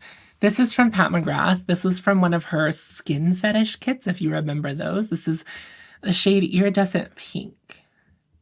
And it's chalky, but it's like an old formula. It's probably the oldest piece of makeup in my collection. At this point, I'll swatch it here because I'm running out of room. On the skin, though, it doesn't look dry and chalky. Honestly, weirdly, it doesn't even really give the vibes of like a 2016 highlighter. You know, it's just like an interesting duochrome flip on your cheek, but it's like so subtle. You know, this is the reason that Pat McGrath really was my fave for a long time, because she would do stuff like this. So I think I am going to keep it. Now, I mean, it is a powder product, but it is very old. All of that should be taken into consideration. I've not even tried like her modern highlight formula, but I really love this. And it is like, minus the self-made Pat McGrath palette I made, the last remnant of Pat McGrath in my makeup collection. Like the only other thing I have from her is like lip glosses. And I feel much more utilitarian about lip glosses. It doesn't really need to be Pat McGrath, but yeah, that is really beautiful. I think that's the thing is like, it is really pretty, but I think in my head, I think of it as like an aged, trying to be blinding, awful 2016 highlighter. But this is whenever Pat McGrath understood that she was ahead of the trends and knew what people would really want, and they would want like a more skin-like highlighter. So I am going to keep that. Now what I want to do quickly is swatch all of these like purpley ones, or ones that were perceived to be purple, because if you remember, I bought the Hindash and the Gucci highlighters to compare next to each other. So this is what we're doing, but I think I kind of demoed on my arm that they're not at all the same. So we'll put La Luna on top. This one is not really that purple at all. It kind of looks purpley blue in the promotional materials, but it's not like that at all. And then I will swatch Frosted Lilac, so they're next to each other. They're not really similar at all. And then I'm gonna swatch Moon Pillars. So if you were interested in any of these other formulas and you have Moon Pillar, you can see what it looks like up against it. And then I will swatch also Frou Frou from Surratt. This is Moon Pillar, and it has like a beige base that makes it really wearable and shows up a little less purpley and weird than I feel like something like Frosted Lilac, which isn't weird, but you can see like that has a little bit of a purple flip. And then I would say that Frou Frou has like more of like a pinky thing going on, and it feels a little more duochromatic rather than being like straightforward purple lavender like Frosted Lilac is. And then as you can see, La Luna is not purple at all. And I'll do a similar lineup here. So we'll do Doll Dynasty versus Opal Pink versus Phosphine versus LeMay. Honestly, I'm gonna get rid of LeMay. It's not really anything like these ones. Doll Dynasty, Opal Pink, and Phosphine. You can see how metallic the ones from Gucci can look. You can see how soft that the ones from Hindash can look even before the swatch. Now I am doing thick swatches so you can really see the color. On my cheeks, they would never like have this whole thing. So when you look at Phosphine, much like Moon Pillar, it has like this beigey base to it, which on my skin tone makes it much less apparent. And then you just kind of get that beautiful champagne flip from it. And then you can see that Opal Pink is kind of like this bronzy pink. And then La Luna is more of like a champagne gold, even whenever you swirl it all together.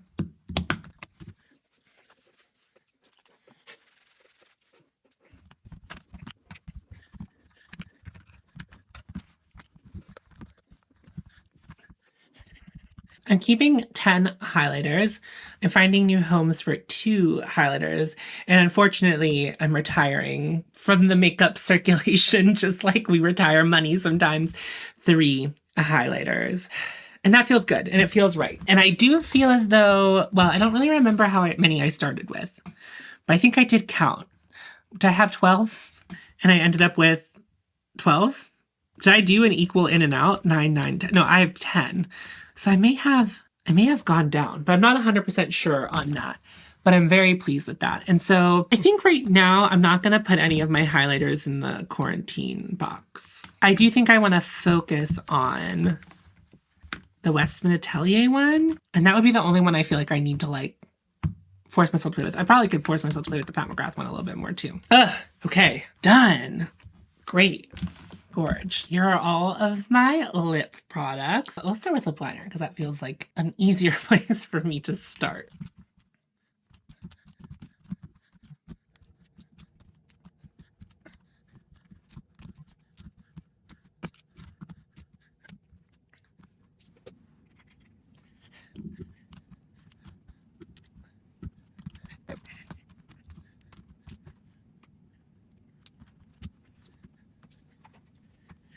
Before we get started on lip liners, this was in the back of the drawer. This is the Surratt Surreal Skin Concealer. I really like this concealer. I don't know if I need it. I think I'm much more excited about the other concealers I have. This is in the shade 2. This is a really lovely lighter coverage concealer that goes really well with skin tints and things like that. It's really beautiful. It wears really well, actually. It's gorgeous. I don't have any problems with it, but I'm more excited to finish up the Dewdrop concealer. I'm more excited to use the Victoria Beckham concealer. So I just think I want to stick with what I have already. I think if I had actually reviewed this in the concealer portion of the video, it may have fared better, but I'm a little bit over decluttering at this point. So I found it in the back of the drawer. I didn't even notice it was gone whenever I did the concealer portion of my video. So I think it's okay to declutter this. I don't think it'll be something that I miss. So I have 5 lip liners in my collection, and then this was one from the testing drawer that I'm debating bringing in. I know I want to declutter one. Sometimes what I'm about to show you really bothers me in a product, and sometimes it doesn't. In eyeshadow sticks, it doesn't really bother me because that's been my experience with them, but this completely broke in half and fell out. And the thing about this Half Magic lip liner is it is pretty, and it has a black lip. Oh, it's broken on the inside of the cap too. It also has a black lip liner, which isn't broken. And I don't have a black lip liner beyond this, but the thing is, I do have a lip liner that looks exactly like the taupe side. Endless Cacao and the taupe shade look very similar on the lips. Endless Cacao is maybe a little bit lighter, but I do prefer sharpenable pencils. I know that sharpenable pencils can also dry out and fall out, but it's seemingly less likely to happen. So I'm going to keep Endless Cacao because it's been kind of my go-to lip liner the past couple of years. Like, you can see that I've done some damage on it against a full-size lip liner. So I'm going to keep that. I think I'm okay letting go of this because it just kind of is going to be a mess every time I use it. The difference between the eyeshadows and this is that this is a lot thinner, and I think it's just going to dry out a lot faster. And it already broke. It already fell out. Like, the tip broke off inside the cap once I closed it, once I knew it was broken. So I'm just a little bit over it. And it feels more fussy to me in a lip liner. Whenever I have a lip liner that's pretty close, it's like, what would I possibly need it for? Then I have Chestnut from MAC. It's a beautiful warm brown. It's definitely more red than Endless Cacao or the, the other taupe shade. I have some dark browns in my collection that are a little more ruddy leaning, and so this is nice to have for that. So I will be keeping that. And then before we get too far, this is the Huda Lip Contour in Rich Brown. And I just want to see what it looks like next to the MAC one, because I'm not sure if it's going to be so similar that I feel like I don't need it. So it's actually much more red, if you can see that on camera. I would say that the taupe over here is brown, this is a red brown, and this is mostly just kind of like a dark red. I don't wear a lot of red lipsticks, and I do feel like this lip liner worked pretty well, but it is a twist up instead of being sharpenable, and so I'm going to pass on this because I would reach for Chestnut if I'm going for a warm brown much faster than I would reach for this if I was going for a warm brown. Then I have the Victoria Beckham lip liner in the shade 5. And I would say that this is much more of a warm brown, but it's like a more of a orangey brown. On the lips, I feel like it reads like a more straightforward brown. And a lot of them, until you compare them, the undertones don't really reveal themselves too much until you're comparing them next to other things. This is a little less intense than that, and it's just a little bit different than Endless Cacao. I don't use it a ton, but I'm happy to keep it. Lip liner is not something I have a ton of in my collection. And here's something I'm undecided on, and it will ultimately be decided if I keep it, if I choose to keep the lipstick that goes with it. This is from Patrick Todd's, the lip liner in She's Hard to Get, and there's a matching lipstick that I have. Oh, actually, this is kind of dried up and yucky. I was able to get pigment, but I remember this being much creamier. The hot pink lip liner, because the lipstick is hot pink. So yeah, I think I'm just going to get rid of it. I feel like even when I use the pink lipstick, I don't really remember that I have the lip liner that goes with it. And it's kind of dried up. It was very unpleasant to even do that swatch, so it would be incredibly unpleasant to do that on my lips. So I think this one is okay to be decluttered. For lip liner, I'm keeping 3 and I'm decluttering 3. And since I'm only keeping 3, there's nothing I'm going to do with the quarantine box with the ones I'm keeping. So I'm going to declutter those. We're going to move on to lipstick. Good King Wenceslas sauce, la la la la la. Here's the She's Hard to Get lipstick. And anytime I wear this, everyone gets really excited. And it is an older one in my collection. I believe I bought this in 2020. The side is cracking here. here. It doesn't really have a smell, but I don't remember it having a smell to begin with. It is pretty. It is a really pretty hot pink. I also have this from Odin's Eye. It's the matte lipstick in Tulips that Odin's Eye did with Judy. And this is a weird pink. It's like a warm pink, where I do think that the Patrick Ta one's more of a blue-based pink. This formula from Odin's Eye is very similar to the Kaleidos formula or any of those like clay liquid lipsticks. I don't wear pink enough for me to really have both of these. And I do think I prefer the pink of the Patrick Ta. So I'm going to keep the Patrick Ta and I'm going to declutter the one from Judy. I do think this formula is nice. I think in general, any one of these like powdery clay lipsticks I've gotten along well with. It's not bad or anything like that. I just think it's just not a color I'm wearing very often. But I do think that this shade of pink is pretty unique. But for someone who doesn't wear a lot of bright lip color, I think it's kind of pointless for me to hold on to it. I never wear this. This is from Olivia Palermo. It's the shade Rosebud. It is really pretty. And it is a nice formula. This brand doesn't exist anymore. I'm going to tell you why I don't wear this lipstick. It's funny because I think of the lipsticks I have, it is my favorite component. It's very heavy. It's very luxe. It's starting to smell a little crayon-y. If I were keeping it for myself, I wouldn't be worried about it. I was wondering if I could take it out of the tube. I can't pass this on because it's old, and I don't know how old it is because it was passed on to me by someone else. So I think it's best that this is just going to get retired. I might put it in my little, I love that.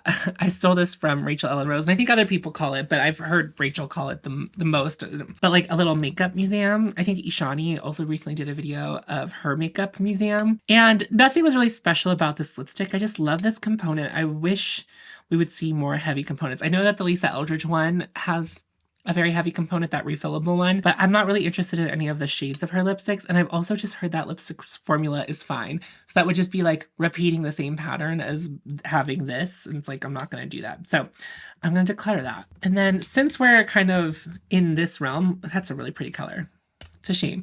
Oh, and also that component didn't fit in my little component for lipsticks. This is from Ravi Beauty. It is the Dahlia shade. And I would say that this is maybe more like a lip balm formula, but you can see it's like pretty similar to the one I just swatched from Olivia Palermo. I mean, you can see like this was at the top whenever I first got it, and I've used quite a bit of it.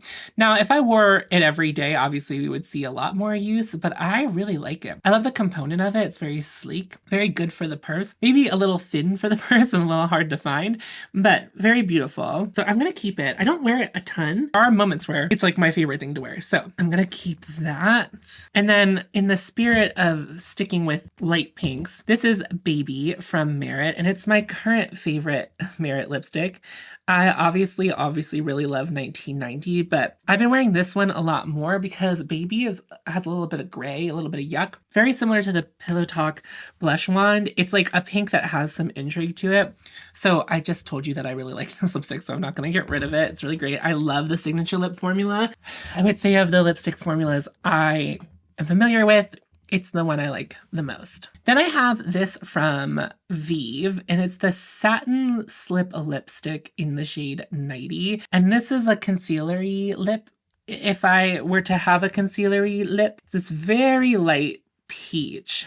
And I don't love the formula of this really at all. The component's pretty nice. It's not super heavy, but it has a magnetic closure. It feels luxe enough in the hands that I'm pretty pleased with it. The formula is surprisingly, for it being a satin, feels kind of drying on the lips. It's not super uncomfortable. I don't really know how much these retail for because this was something that was passed on to me. I don't know that I would ever buy one of these, but I like this color well enough. It like kind of fell into my lap, and I do like to do concealer lips with it. So I'm not really on the hunt for a better concealer lip formula because I kind of have this one. If one like falls into my lap or I get something to review and it ends up being a better version of this, I would probably just keep that one and declutter this. That kind of moves us into nudes. This is a Natasha Denona I Need a Nude in the shade Noah. This is kind of like a milk chocolatey kind of brown.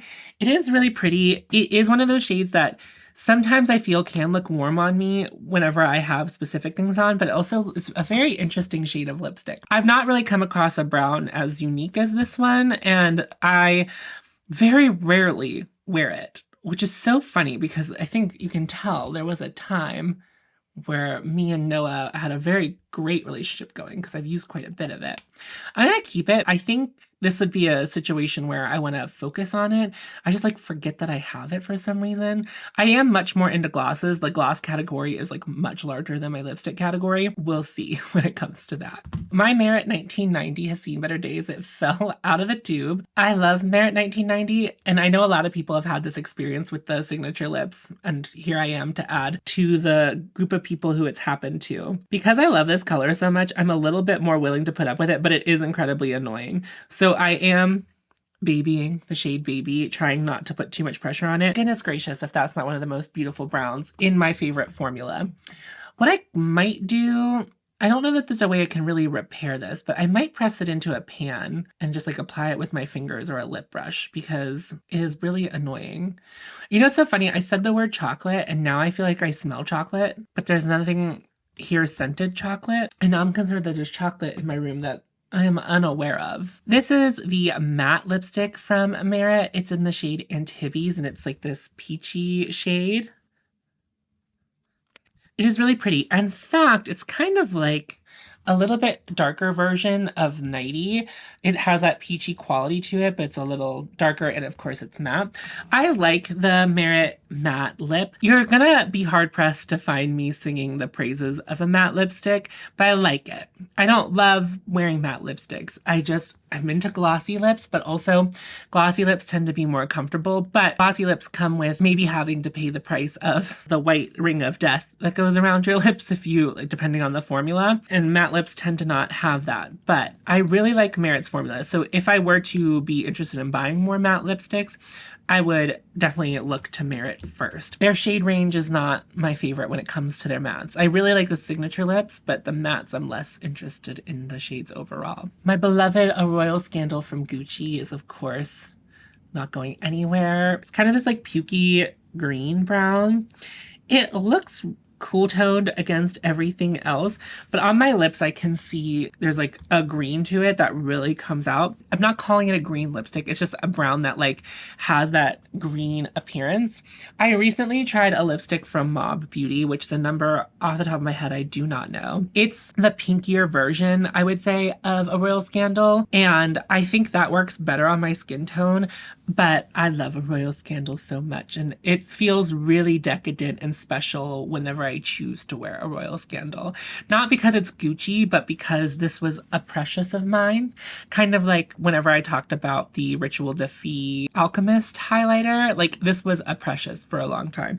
And I still have it, and it still works, and it still smells like the Gucci fragrance. Very unique whenever you start looking at browns. It's a shame that Gucci decided to discontinue that shade. It's one of the only Gucci lip colors that I know that many people can name off the top of their head, probably because of Hannah. How many other Gucci lipstick colors are people naming off the top of their head as like being this highly covetable, beautiful, gorgeous thing, you know? Food for thought there. And now we're gonna get into some darker browns. This is Cimarron from Gucci, and I don't know if they make this shade even anymore. It feels like potentially like they were overhauling and really trying to make things that sell better, which is a shame because Gucci really has an eye for color. We saw it in the highlighters, we see it in the bronzer. Their foundation ranges are a little bit weird, especially in the lighter range, but I know a lot of people with like medium and deeper complexion have a lot of luck with Gucci undertones. But this is the kind of like a raisiny brown. There's a little bit of purple to it. It's a very interesting, beautiful brown.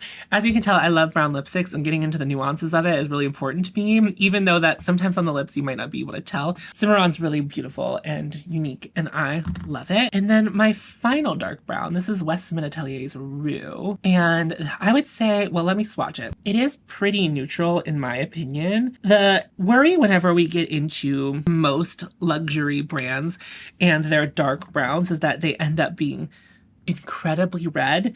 And I would say of the browns that I have here, it is the most red one, but it's not super red. And I do like the Westman Atelier formula for mattes, but I think I like the Merit one a little bit more.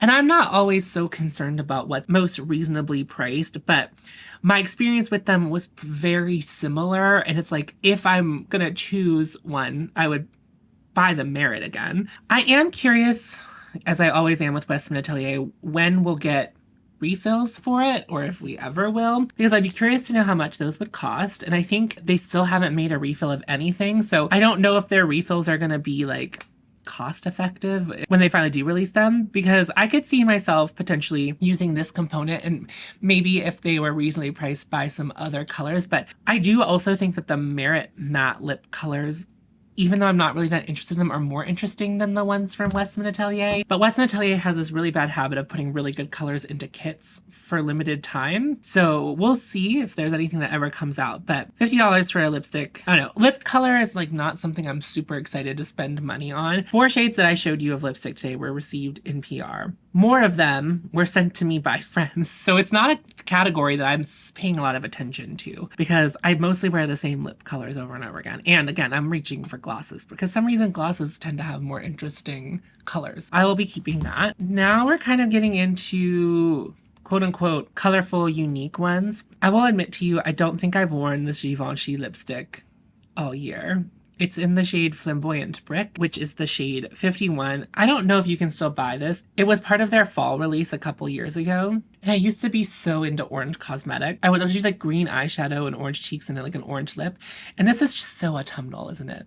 It's so pretty. With the brown lip liner, it really is like giving the leaves changing. I will say this about Givenchy's matte lipstick. It is the most comfortable matte lipstick.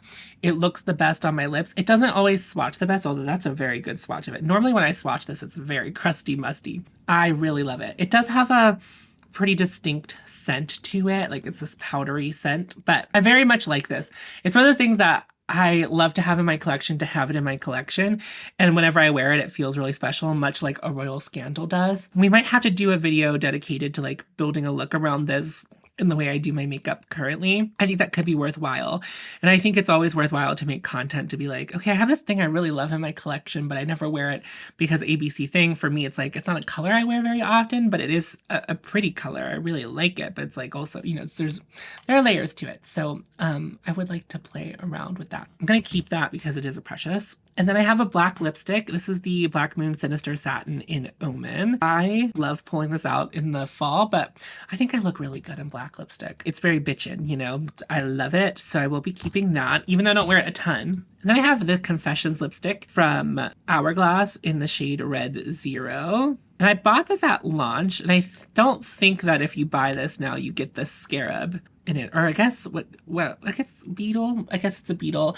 It's supposed to be the beetle that they crushed to make carmine. I wish we had more updates on this. So Hourglass went through the painstaking lab research to make a vegan carmine, and I feel like we haven't heard anything from it since this. This was very exciting whenever they released it. I don't wear a lot of red. This lipstick kind of smells like suntan lotion, and I'm not really sure why. I don't know if it ever had a scent. I do like this, and I do like blue-based reds, but orange reds I don't tend to super love if I'm gonna wear a red, but it's so rare that I wear a red. As you can see, like I would say starting from here down my arm is like the shades of lipstick that I wear the most. I have some poppy and weird shades, but like I'm a nude girl through and through when it comes to lipstick, unfortunately. But I'll keep this because every now and then you do want to put a red lipstick on. Every now and then I do. And this would be the one I would choose. The good thing about these is that they are refillable, although I've never tried to pull this out. They are refillable and you can just get a refill. And if I do use this up or ever decide to declutter it, I would just declutter the refill and then potentially buy a new refill, because I like that I have this limited edition scarab. I'm going to call it a scarab packaging. Is it pretentious to say the word scarab? Like that? I don't know. It felt very pretentious when I was saying scarab. I'm keeping 13 and I'm decluttering 2, and I don't have anything from the testing drawer in this category that I'm looking to bring in. So I feel good. I don't think I have a ton of lipsticks. For a makeup lover or a content creator, I feel like my lipstick collection is pretty under control. And I would say I wear a majority of them on a regular basis. I rotate them in, and I have some fun punchy colors that I don't wear as often, but I'm happy to have them. So that feels okay to me. Okay, so the Patrick Ta stained my arm. So I have a bit of a pink sheen kind of going all the way down my arm. I won't swatch anything right on top of that, but just know that That's what that is. Because the lip glosses are all roly-poly. I'm going to pull them in when I discuss them. So I think what I want to start with is the lip glazes from In Beauty Project. I love these. I really do. They sent these in PR. It started with the one in Cookie and I was like, oh no, it started with this one. It started with the one in Fruit Punch and I loved it. They're so tasty. And I mean that literally. Like they taste good. They're like sweet and they kind of taste like what their color is called. I really love these. I really do, but I don't think I need 7, and I didn't need 7. I think I knew in my heart of hearts that I didn't need 7 at the time. I have done a pretty good job trying to pan this one in the Mystery Glaze. I don't know if it's the closest one to clear that they make, but it's the closest one to clear that I have, and I would use this kind of just like as a lip treatment on the regular. So I'm going to keep that one and try to finish it. Oh, I can swatch it. Sorry, I forgot that's what we're doing here. We're swatching things. I don't know if it has like pH adjusting properties because it does, I think, look a little pink, maybe. Yeah, I think it turns a little bit, which would make sense, like the mystery glaze of it all. But if it does have like a, I guess it does because look at the lip applicator. It is pink. So I think it has pH adjusting qualities. So great. I'll swatch it right next to the Patrick Ta. It doesn't really bother me though, because it's like, it's a more subtle pink. It doesn't feel like a hot pink stain. And then my next favorite that I definitely want to keep is the Extra Glaze. And this one is sparkly. And I love that. Like it's this sheer with sparkle. It's not incredibly sparkly. Of all of them, it is my favorite one to wear. I also love Cookie, which is like basic hautemesstom, like light brown. Are you kidding? Of course I'm going to keep that one. I actually think Fruit Punch I don't need to keep because I don't wear coral, and it's of course such a sheer wash of it that it's not really anything, but I have so many lip products. You know, it's like, when am I going to get to the color I like the least? So I'm going to declutter that one. I really love the taste of Frosé, but this like light pink shimmery color I feel is like, I don't know, maybe I do kind of like that. So the sparkles in the Extra Glaze you can see. The sparkles in this Frosé shade and also this Vanilla Mint, is that what it's called? Yeah. Are also kind of like less prominent and it looks just mostly clear. So I'll keep that because it looks mostly clear. But the Vanilla Mint one is the one that tastes the worst. But I like the color of it. It feels like a little bit of a risk, you know, for a lip oil color. But I'm going to swatch it next to Frosé and we're not going to be really able to tell the difference. So I'm going to pass on that. And then I will pass on Pina Colada. It is really pretty bronze, and it also doesn't end up being so dark whenever you put it on your lips. It is more of like a light brown kind of thing, but I definitely would not choose to wear it over the other ones I've swatched. That is fine by me. We'll declutter that. I should have said this at the top of the lip gloss portion. I do want to make an effort to like get to the bottom of it all and move some of the stuff out. And you can see that it did stain my arm. So that's great. This was actually my favorite lip gloss this year, and it almost made it into my favorites of the year video. This is from Odin's Eye, and it was a collaboration with Tina. And when I met Tina of the Fancy Face, whenever I was in Palm Springs, I pulled her aside and I said, creativity is the best lip gloss. It's this sheer orange lip gloss, and it has like cool toned pink and blue shifty sparkles in it. I'm not sure if you're going to get the sparkles. And there is a little bit of black remnant underneath it. Maybe you'll swatch it here. Maybe this will be better. I don't love the formula of the Odin's Eye lip glosses.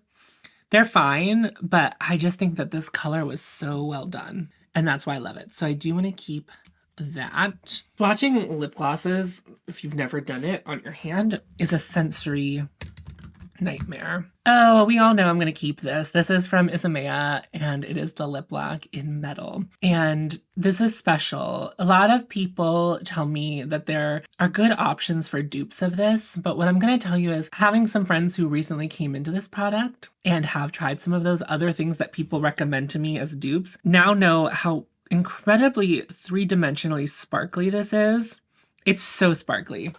And it has a little bit of a lip plumper in it. I love it. They sent this to me in PR because I bitched about their brand. And they sent it to me because they were like, I don't know why they sent this color to me. I complained about the one palette and they sent me that palette. and the palette didn't work out, but I really love this. It's just like for $40 or $38 or whatever this costs. I just think that there should be a lesser expensive option of this, but I loved it so much. You mean really getting to the bottom of the barrel here. Like, it's really used. And I love it so much that I would like to try some of the new shades they released. I don't love the formula, but I love it. So I don't think I ever want to be without this, because you know how we talked about Ritual Diffuse the Alchemist? I think I put sparkle on my eyes and on my lips, and this is kind of like the Alchemist of my lips, and I love it so much. And I do love that it has a little bit of a gray base to it. It kind of grunges up whatever you have on underneath it, and I really love it. I made a lip combo recently that kind of looked like mink, and it was because I put this on top at the end. So I don't know. I quite like it. I love it. I don't know what to tell you. I think we might be able to get rid of a ton of things here. This is from Finding Ferdinand. It's from their Summer Abroad collection with Khaki, and it is the Limoncello shade. And this is a really pretty, like, clear gloss that has gold sparkles in it. So also it tastes really good. And what we're learning here is that I really love it's really important to me that the lip glosses taste good. I'm not like eating them off my lips, but it's nice. I'm, for the most part with my makeup, I'm like the more clinical, the better, the less scented, the better. I'm not wearing a lot of warm colored lips. And while this is really pretty on its own, I don't think I need to hold on to this. From Khaki and Finding Ferdinand's, what was this collection called? Après Ski collection. This is Cafe Noisette. I wear this lip gloss a ton. I don't really wear it on camera a ton, but I wear it a ton. It has a coffee scent to it that's delectable. It's so good. And there are like blue silver sparkles inside of this brown lip gloss. It's very appealing to wear. It's really pretty. So I will be keeping that. The YSL Candy Glaze in 14. I don't wear this very much anymore, and I explained in another video why. You know, I thought I was allergic to it. I'm not allergic to it, just was applying too much of it, and I was swallowing it, and my throat was like, why am I swallowing lip gloss? I have really come into my own when it's come to lip products. I kind of feel like I know what I like a lot more.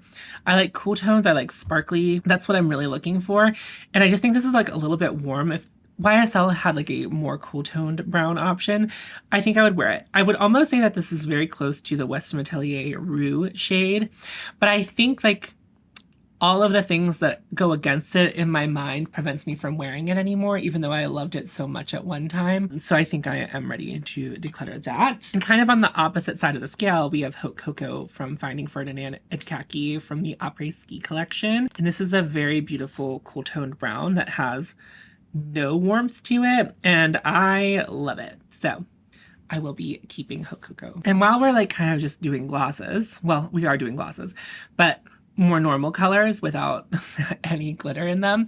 This is from About Face. It's their Candy Pick, what is it called? Cherry Pick Lip Color Butter. And this is in the shade Nashi Pink. And this is a really pretty kind of like peachy, warm color. I don't wear it a ton, but when I do, I, 1, love the formula, 2, hate the smell, 3, get a lot of compliments, so I'm gonna keep it.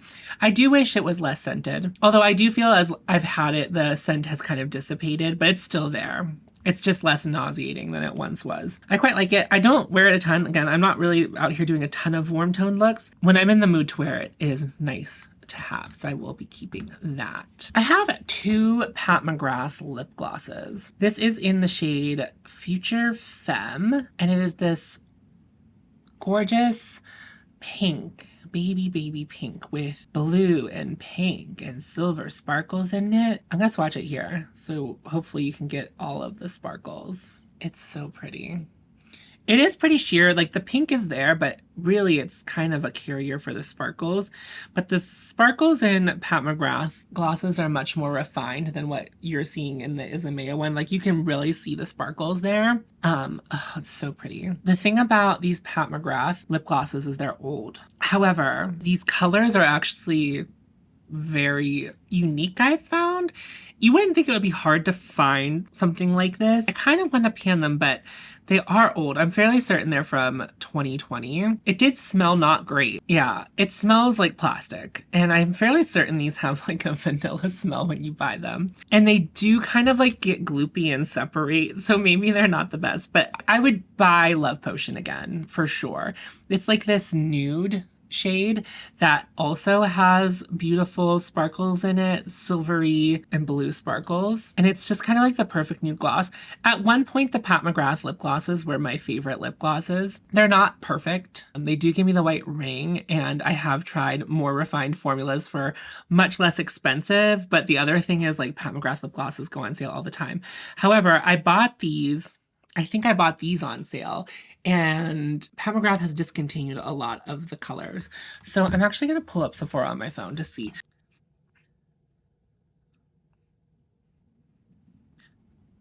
It's out of stock. I don't think she makes Love Potion anymore, but let's see. Yeah, she used to have a ton of shades in this. Her website's a nightmare. Her website's like people, whenever MySpace was a thing, that really overdid it on their programming.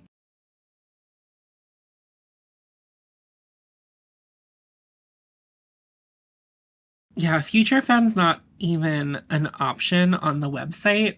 So I do think that Future Femme, which is this pink one, I think it no longer is in production, which is such a bummer. I feel like this one will be easier to dupe. I think I'm actually going to put my email in to see if they restock Love Potion, because I do really love it. But I think I am going to declutter both of these. Weird that I'm mourning the loss of a Pat McGrath product, but it is what it is. Glad we figured that out. That was like much more intensive than I thought it was going to be with the Pat McGrath of it all. Whenever I just wiped off those swatches, the only glitter that really remained on my arm was from the Isamaya one. I use rubbing alcohol to wipe off my swatches. I just bought my cellar water. Everyone calm down. So I only have 3 glosses left right now. I have this SPF balm from In Beauty Project. I don't love the silicone applicator. It feels quite messy to me. It's in the shade Latte. It doesn't smell like that, but it is quite a lovely formula, maybe. It is too thick, I think, for this packaging. I can't taste the SPF, and it's a pretty color. I assume they also make this in clear, so I think getting it in clear would be also wise, but I have this one, so I'll just use this whenever I'm really in the sun. I would never really wear this for a look. If you sheer it out, it's not so orangey, but then if you sheer it out, how good's the sun protection? It's my only SPF lip product I own. And then we have this. So this is from Dr. Dennis Gross, and I'm not gonna swatch this because this is just like a clear plumping gloss. For a while there, this was my prep step for lips, and it's basically what I use the City Lips for now, and I'm over it. I do think I mostly use this up, so I'm just going to dispose of it. I wouldn't recommend this product anyway. It's not even because the burn was intense or the plump was bad. It's just kind of expensive, and it's not as good as the City Lips. I think the City Lips is about the same price, and I would happily pay that for that, but I would not happily pay that for this. So I'm going to declutter this. Then I have Plumpgasm lip gloss from Charlotte Tilbury, which is super gloopy and messy, but is the most painful, shockingly painful lip plumper, and it's in the most beautiful, gorgeous shade. And it wears really well, and I really like it, so I'm going to keep it. In fact, I only have about like a third of this left, which is how fast I ran through it. In my head, I'm like, I didn't wear it that much, but I think I did wear it a lot. I don't recommend this for the people who don't like lip plumpers or are very faint of heart when it comes to lip plumper. This is a lip plumper's lip plumper. It's in the gaudiest packaging. It's awful, but I do like it. What is in front of me right now are the things from the testing drawer that I think I might want to keep. The City Lips, we know I'm going to keep. I just got rid of the thing that I would have used instead of this. I'm not going to swatch it. It's been in my testing drawer, and this is how much of it I've used. So I obviously really like it. I got to hit up City Lips to see if I can get more of this. Else I'll buy it, but like, maybe I'll be like, hey, City Lips, I really like this. But it has a wretched smell. I can't say that enough in case you were new here. The smell of this is wretched. Everything else about it's quite pleasant, but if you're really sensitive to scent, I would not get this product. But it is the best lip plumper I've ever used. There's a slight tingling sensation. If you are sensitive to lip plumpers, but you always wanted to try a lip plumper, this one might be a good one to try. I'm not saying that there's not going to be any sensation on your lips. There's really very little sensation on the lips. So it could be one to consider. I very much like it, and I'm going to keep it. I also want to keep the Ritual Defee Lip Sheer in the shade Medusa. And I was really pleased whenever I was talking about this in the testing drawer video to hear that someone else with this formula, not like necessarily the shade, this is the shade that Andromeda did. It's a really cool thing. Like, it's really cool, but it feels like a matte lipstick on the lips, which I don't love. That is cool. And that's why I want to keep it. So I will be adding it to the collection. So this I don't love, but it's a lip balm from Phytosurgeons. A lot of people really like it. It's not my favorite lip balm I've ever used. God, I've not been in frame. I had to really crook my neck to see the monitor. Get an external monitor because this is a lot. Sorry, I've been out of frame. I've been decluttering for a while, so this is like the last category. And I can tell I'm not really rushing through, but I'm being less cautious about where I'm swatching things. So this is from Phytosurgeons, and it is the Brave Break Lip Balm. It's a very good color. It's kind of like the lighter version of Cimarron. It's kind of like a raisiny brown color. It's really great. I like it. And every now and then, it's happened twice, I swear to God, that they accidentally made like a cooler toned version of it. And I was like, I need to get my hands on that. But I don't actually love this formula. I find it hard to get on my lips. Every now and then, when I put it on, I understand why a lot of people really love it. But most of the time, whenever I use it, it's hard to put on my lips. Kind of, it doesn't feel like a matte lipstick, but kind of like the lip sheer, it takes a couple of swipes for it to get going. And I've mentioned a couple times in my declutter series that I don't like when things drag on my skin. And I think it's really weird for a lip balm to drag on the skin, but I like it. I'm wondering if there's going to be a day where I get it. I also will say this. I don't love the component of this. I like it to hold, but no matter where I hold it when I apply it, the pressure always pushes it back down, which is incredibly annoying. I don't know if I have like a faulty component. I've not heard anyone else say that about it, but that's been my experience with it. But this is going to be like, it's going to be a purse thing. I'm just going to keep it in my purse. You know, it's like, it's not even really going to go in the drawers, but for the sake of this declutter, that's how we're going to think about it. This is a Lawless Forget the Filler lip gloss in the shade Nudie. Here's what I don't love. This. It's so gloopy, gloppy, gross whenever you pull it out of there. I don't know if it's the applicator that's making it gloopy, gloppy, gross, but like it's gross. Like I do not find it appealing to use, which is so funny because this is like everyone's favorite lip gloss. And it's like, why aren't we talking about how yucky and messy and incredibly off-putting it is to pull out of the component? And it's a pretty color. It is a nice, pretty nude. And I get a lot of compliments when I wear it. So it's not like it hasn't proven its worth. It looks really lovely on the lips, but someone in my comment section was like, I'm glad you mentioned that it's gloopy gloppy because I bought it and it is gloopy gloppy, and I don't love that. Like, I don't love the look of that. That's very unappealing. It's also a very thick lip gloss, which I feel like a lot of people don't say. I do prefer like a more middle of the road lip gloss, not something too thin, not something too thick. That feels like it's gonna last a lot longer on my lips, and this has pretty good longevity and it looks good, and I feel like I don't really get the white ring with it, but it's just the application process of it is not my favorite, but I'm gonna keep it because I like the way it looks. But I just wanted to tell you all the things that I feel like, no, I was just watching Candid and Empty's video like last night as I was recording this, and they were like, nobody's saying it, and they made fun of like how we all say that, but I do feel like nobody's saying it. Nobody's talking about this. Why isn't anyone talking about this? But I will keep it. And then this is from the testing drawer, but it was actually in my purse. And it was funny because I filmed the reckoning and then I went out that night and I like went into my bag and I pulled out this and I was like, ooh, that should have been in the testing drawer video. So this is from Armani. It's the Prismaglass in the shade 07. There's a name for it because like all of Armani's stuff is like a number on the packaging, but also has like a real name. I think it's Nude Glow, and hopefully you can see it's a nude lip gloss, and it's actually like not far off of the Pat McGrath lip gloss that I showed you, the one in Love Potion.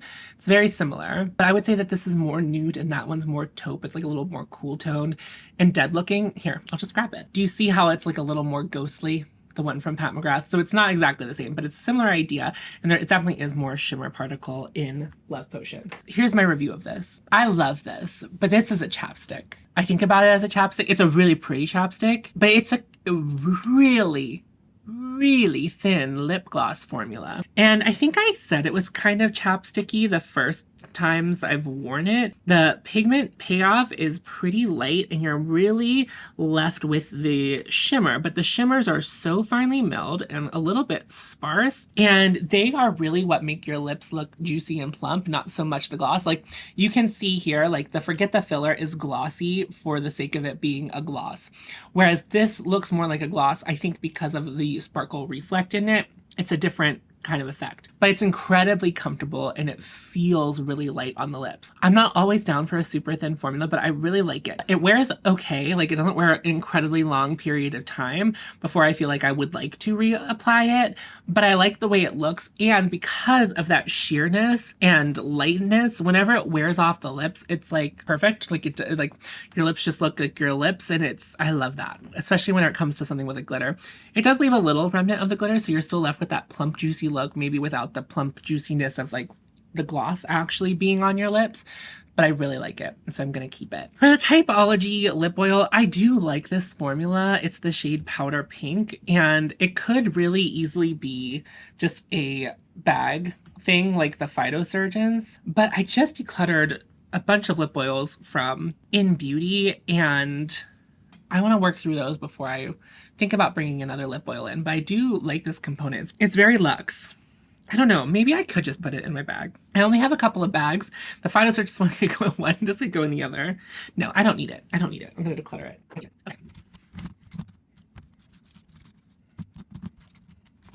If you've ever seen lip products on my channel that I did not mention here, and I also haven't mentioned decluttering or panning, forgive me. There are probably more lip products throughout my house. I don't drive or anything like that, but like imagine if I drove, I would have like lip glosses and lip products everywhere. Like I only have 2 purses and I very rarely go out, so I very rarely go into my purses.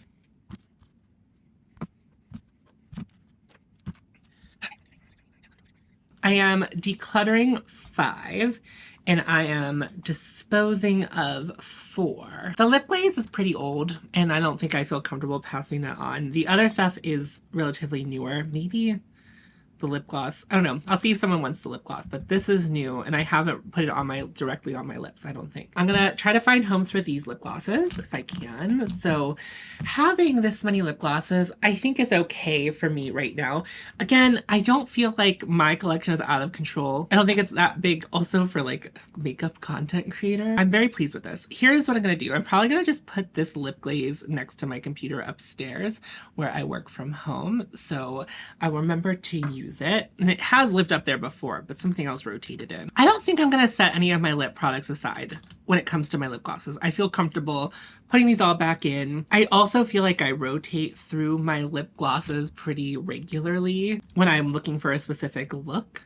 So yeah, I feel comfortable keeping all of them in my drawer. Another successful declutter.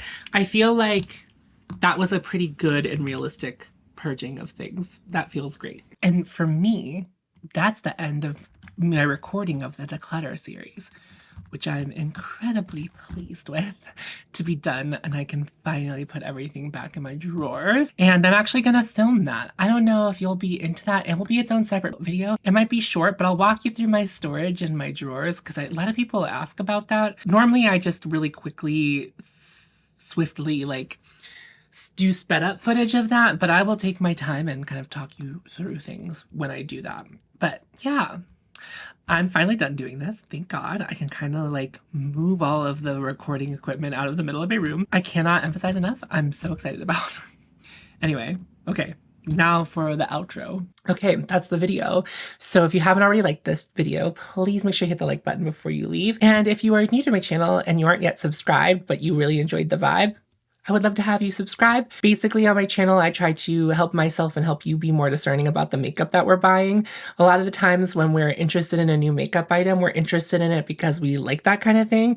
But oftentimes if we like that kind of thing, we probably already have that kind of thing. So I like to look to my makeup collection before I make a purchase of makeup. But obviously my relationship with makeup is going to be different than yours as a regular consumer. I buy products to review explicitly sometimes, and I also get PR, which is makeup that just gets sent to me for free, which is going to be very different than most of the people who watch my channel. So I try to keep all of that in mind when I'm reviewing, like, would I actually want to spend my money on it? Would this be something that's worth that amount of money to me?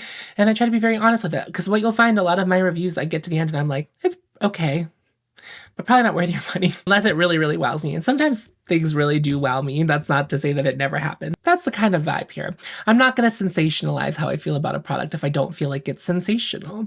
So I'd love to have you subscribe if that matches your vibe. I'm on Patreon and I have channel memberships. I do additional content over there. Right now for December, I posted a first impressions of Mob Beauty. I did buy a lot of the collection to review. So if you're interested in that, you can go check it out. But if you don't want to spend your money on a subscription to seeing me an additional time each month or to support me, no problem. That's okay. I understand totally. And if you don't have the money to, then obviously don't do that either. There's never pressure to join my Patreon or memberships. I'm just so happy that you are here liking, commenting, and sharing my content. And that's the best way to support me or any other content creator on the platform if you have more favorites than me, which would be really weird. In the pinned comment, there will be a link to support families in Gaza through Operation Olive Branch, which is a mutual aid organization getting you connected to people in Gaza to support them. If you have funds to send their way, I would really appreciate it. I know this is a very financially tight time of the year for everyone, including myself. So I get it if you can't, but if you have some Christmas money to throw their way, I would appreciate that. And happy holidays if you celebrating the holidays this time of year. I don't know all of them, but if you don't celebrate any holidays, happy Jajumber. And before we leave, I'm not sure how many videos I'm going to do before the end of the year based on how work has been going. It's been very stressful at my 9-to-5. We don't need to jump into it, but it's been very stressful. So I do want to just take a moment to step aside and thank everyone for watching my channel this year and subscribing. I've grown a lot. 8,000. There's more than 8,000 of you here, which is bananas. And not every one of you watches every video, but that's a lot of people. That's like a pretty decently sized concert venue. You know what I mean? Like, it's 8,000 people. That's bananas. My content has been doing better than it's ever done whenever I post, which is super cool. And that's all thanks to you. Like, I can only do so much on my end to make people watch content. So I'm really thrilled that I'm finding more people who are resonating with me. And if you've been here for a long time, I see you in the comments. I mean, I probably replied to you because it's been nice to have some of you stick around for all these years as a commenter and someone who's engaged with my content and feels like, you know, we can still connect even though I have changed in the last 3 years and the style of my content has changed and the vibe of my content has changed over the years. So I'm just very happy that you still feel welcome here and you still like the work that I'm doing. It's been a weird year. It has. I'm scared about next year, but hopefully I can be a space for us to all connect and stay a little bit grounded, to escape a little bit. But I also think that we should all be aware of what is going on in the world, even though it can be overwhelming and stressful. Do it in the doses that you can, but don't stay ignorant because that's not going to help any of us be informed people as we head into a weird time. It's like undoubtedly going to be a weird time, and hopefully it's not as scary as my brain has been trying to make it out to be. I'm going to be here for you as much as I can be in that time frame, and we'll see what happens. What a wild year as a content creator. I went on an influencer trip. I had my first real sponsorship. And I wouldn't be able to do any of that without you. I wouldn't. I make enough money on YouTube to invest back into it in a way that like makes it worthwhile and copacetic for me to do this and go on an influencer trip, because Creator and Friends doesn't pay for you to go. They pay for a lot of things, but I had to fly there and I had to pay for part of my hotel stay. So like, that's not a free thing. Like, I did have to pay to go to do that. And when it was cool that I got to do that and I made so many new creator friends and have new connections, which is something I wouldn't have if I wasn't involved in that, which is really wild. Like, I don't know, like, I wake up every day very thankful that like, I'm like respected by you and other content creators, even though I'm technically a smaller content creator. But I also remember I just said 8,000 people is a lot of people, and I'm very aware of that too. I feel like I've been very validated as a content creator this year, and I feel less of that feeling that I am like I have imposter syndrome. Like, I still feel it sometimes, like when things happen where I'm like, wait a minute, me. But, you know, I feel less of that. I feel more confident than I ever have in the content that I'm making. And that feels really, really nice. I feel like the beginning of this year was tough, or like the spring time, and the end of the year has been a little bit tough. But overall, I can't complain too much about the success of this year. And a lot of that has to do with your support and I don't take it for granted. I feel very privileged to be someone who gets to do this online and gets to do it in a way that comes full circle. You know, I feel very, very privileged to do that. So hopefully we continue to grow in the new year. Maybe we'll finally hit 10,000 subscribers, because if you are newer to my channel, I think 2 years ago, I was like, by the end of the year, I'll hit 10K. I was dreaming big. I was even dreaming big back then. Let's hit 10K. I have a bottle of champagne that a friend gifted to me on my birthday. Yeah, I'm saving that for 10,000. And if we hit 10,000 subscribers next year, I will finally get to try clam chowder. I will not elaborate further. I'll tell you more whenever I try clam chowder about why that's a thing we're doing. I think I talked about it in a video, but we'll reiterate whenever I can eat the clam chowder, which of course I will be vlogging. And if this happens to be the last video you see of me, besides the collab video that will come out tomorrow, because I think I'm posting this on Sunday, or there's a collab video coming out on the 23rd. If this is coming out before, don't worry about it. Watch the collab video. That might be my last video of the year. So happy New Year. Happy holidays to all of you. Love you, Victorias. You guys are real ones. If you are a Victoria, you're a Victoria. There are Hoties and there are Victorias, you know. And some of you are Victorias and some of you are Hoties. Both beautiful. But the Victorias, they were there and they know. So I hope you have a stress-free rest of the year, and I might see you before then, but I just wanted to take a moment to thank you, in case I don't get to, because the collab video wouldn't have been an appropriate place to put this. I love you all so much. Take care of yourselves. I know this is a very stressful time of year. Hopefully this video can be an emotional support video through these times. Yeah, okay, remember to follow your hope and you'll find me. And I'll see you in a video very soon. Go forth. Tits out.